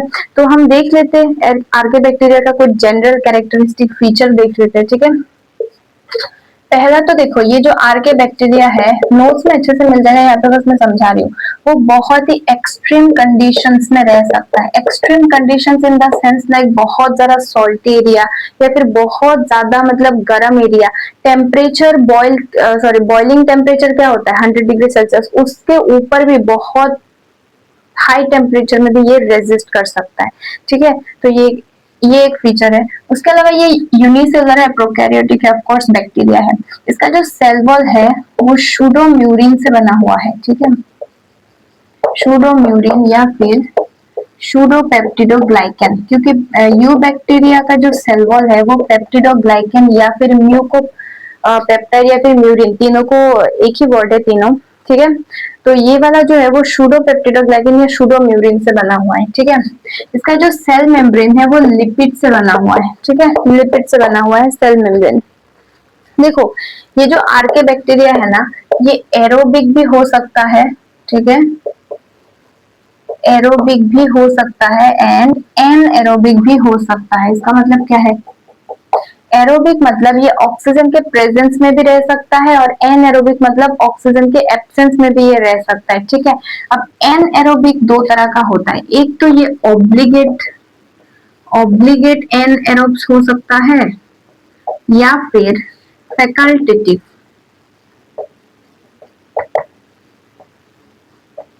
फैकल्टेटिव एनएरोब्स हो सकता है, ठीक है। सो ऑब्लिगेट एनएरोब्स मतलब एकदम ऑक्सीजन नहीं है, ऑक्सीजन एब्सेंट है, ठीक है, ऑक्सीजन के एब्सेंट में रहने वाले। और फैकल्टेटिव मतलब ऑक्सीजन प्रेजेंस है तब भी रह सकता है, ऑक्सीजन अगर नहीं है तब भी रह सकता है। वो हर सिचुएशन में वो कूल है, हम रह लेंगे, है ना, हॉस्टलर है शायद, हर सिचुएशन में रह सकता है। तो ठीक है, समझ में आया। सो ये है। उसके बाद आर्के बैक्टीरिया में जो प्लाज्मिड प्रेजेंट होता है, ठीक है, आर्के बैक्टीरिया का जो प्लाज्मिड होता है वो एंटीबायोटिक रेजिस्टेंट होता है, एंटीबायोटिक रेजिस्टेंस होता है, ठीक है। मतलब कोई एंटीबायोटिक अगर बैक्टीरिया को किल करना चाहे आर्के बैक्टीरिया को तो वो नहीं कर सकता क्योंकि उसके प्लाज्मिड के पास एंटीबायोटिक रेजिस्टेंट कैपेसिटी होता है, तो एंटीबायोटिक उसका कुछ नहीं कर सकता, ठीक है। ये जो आर्के बैक्टीरिया होता है ये एसेक्सुअल रिप्रोडक्शन शो करता है, ठीक है, सेक्सुअल रिप्रोडक्शन शो नहीं करता है। एसेक्सुअल रिप्रोडक्शन शो करता है बाइनरी फिशन के थ्रू, ठीक है, बाइनरी फिशन या फिर बडिंग भी हो सकता है या फिर फ्रेगमेंटेशन भी शो कर सकता है। फ्रेगमेंटेशन पता है ना, वही बाइनरी फिशन की तरह है, फ्रेगमेंट हो जाना, ब्रेक होके, ठीक है, फ्रेगमेंटेशन। इसकी खासियत ये है कि ये यूनिक जीन ट्रांसक्रिप्शन शो करता है, ठीक है। इसका जो जीन ट्रांसक्रिप्शन है ये प्रोकैरियोट्स की तरह भी नहीं है, यूकैरियोट्स की तरह भी नहीं है, ये कुछ अलग है।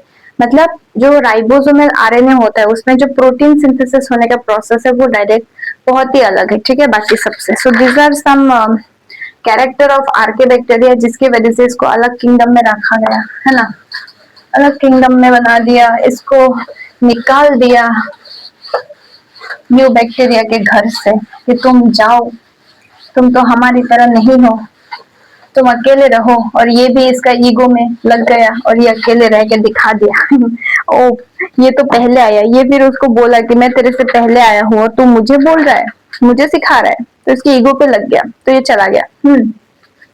ये जो आर्के बैक्टीरिया है ऑन द बेसिस ऑफ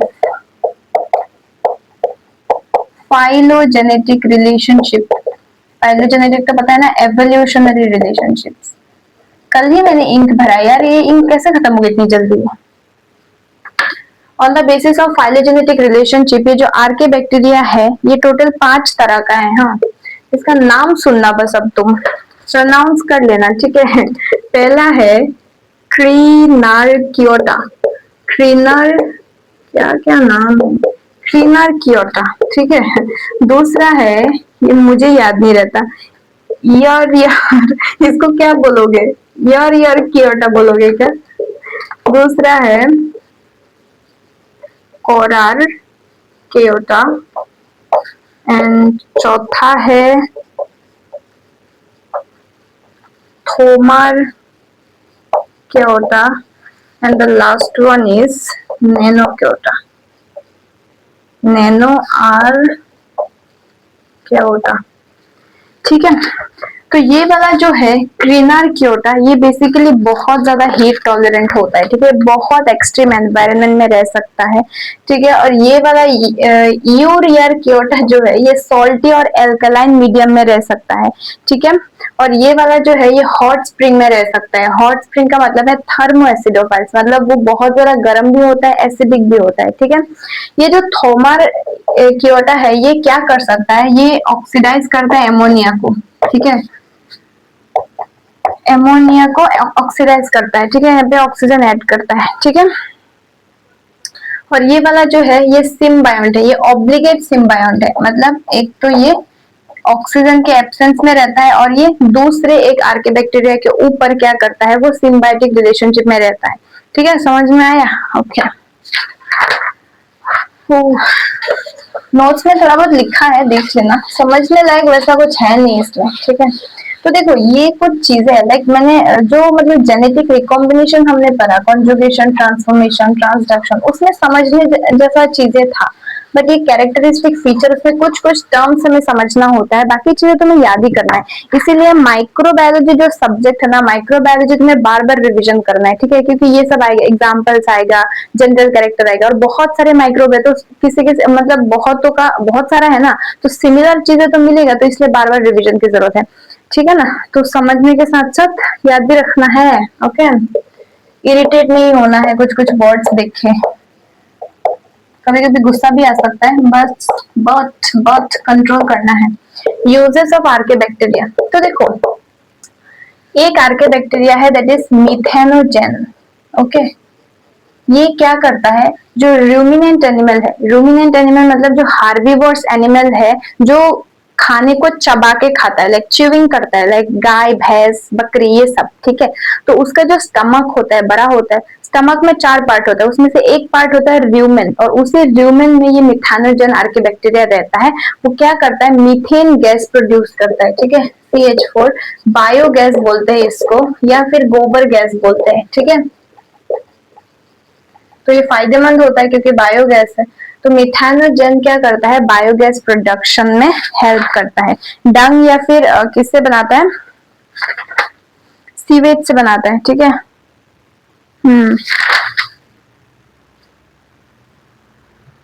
और दूसरा ये कि ये जो मिथेनोजेन है, ये जो रूमिनेंट एनिमल के अंदर रह रहा है, तो उसमें वो फार्मेंटेशन करेगा,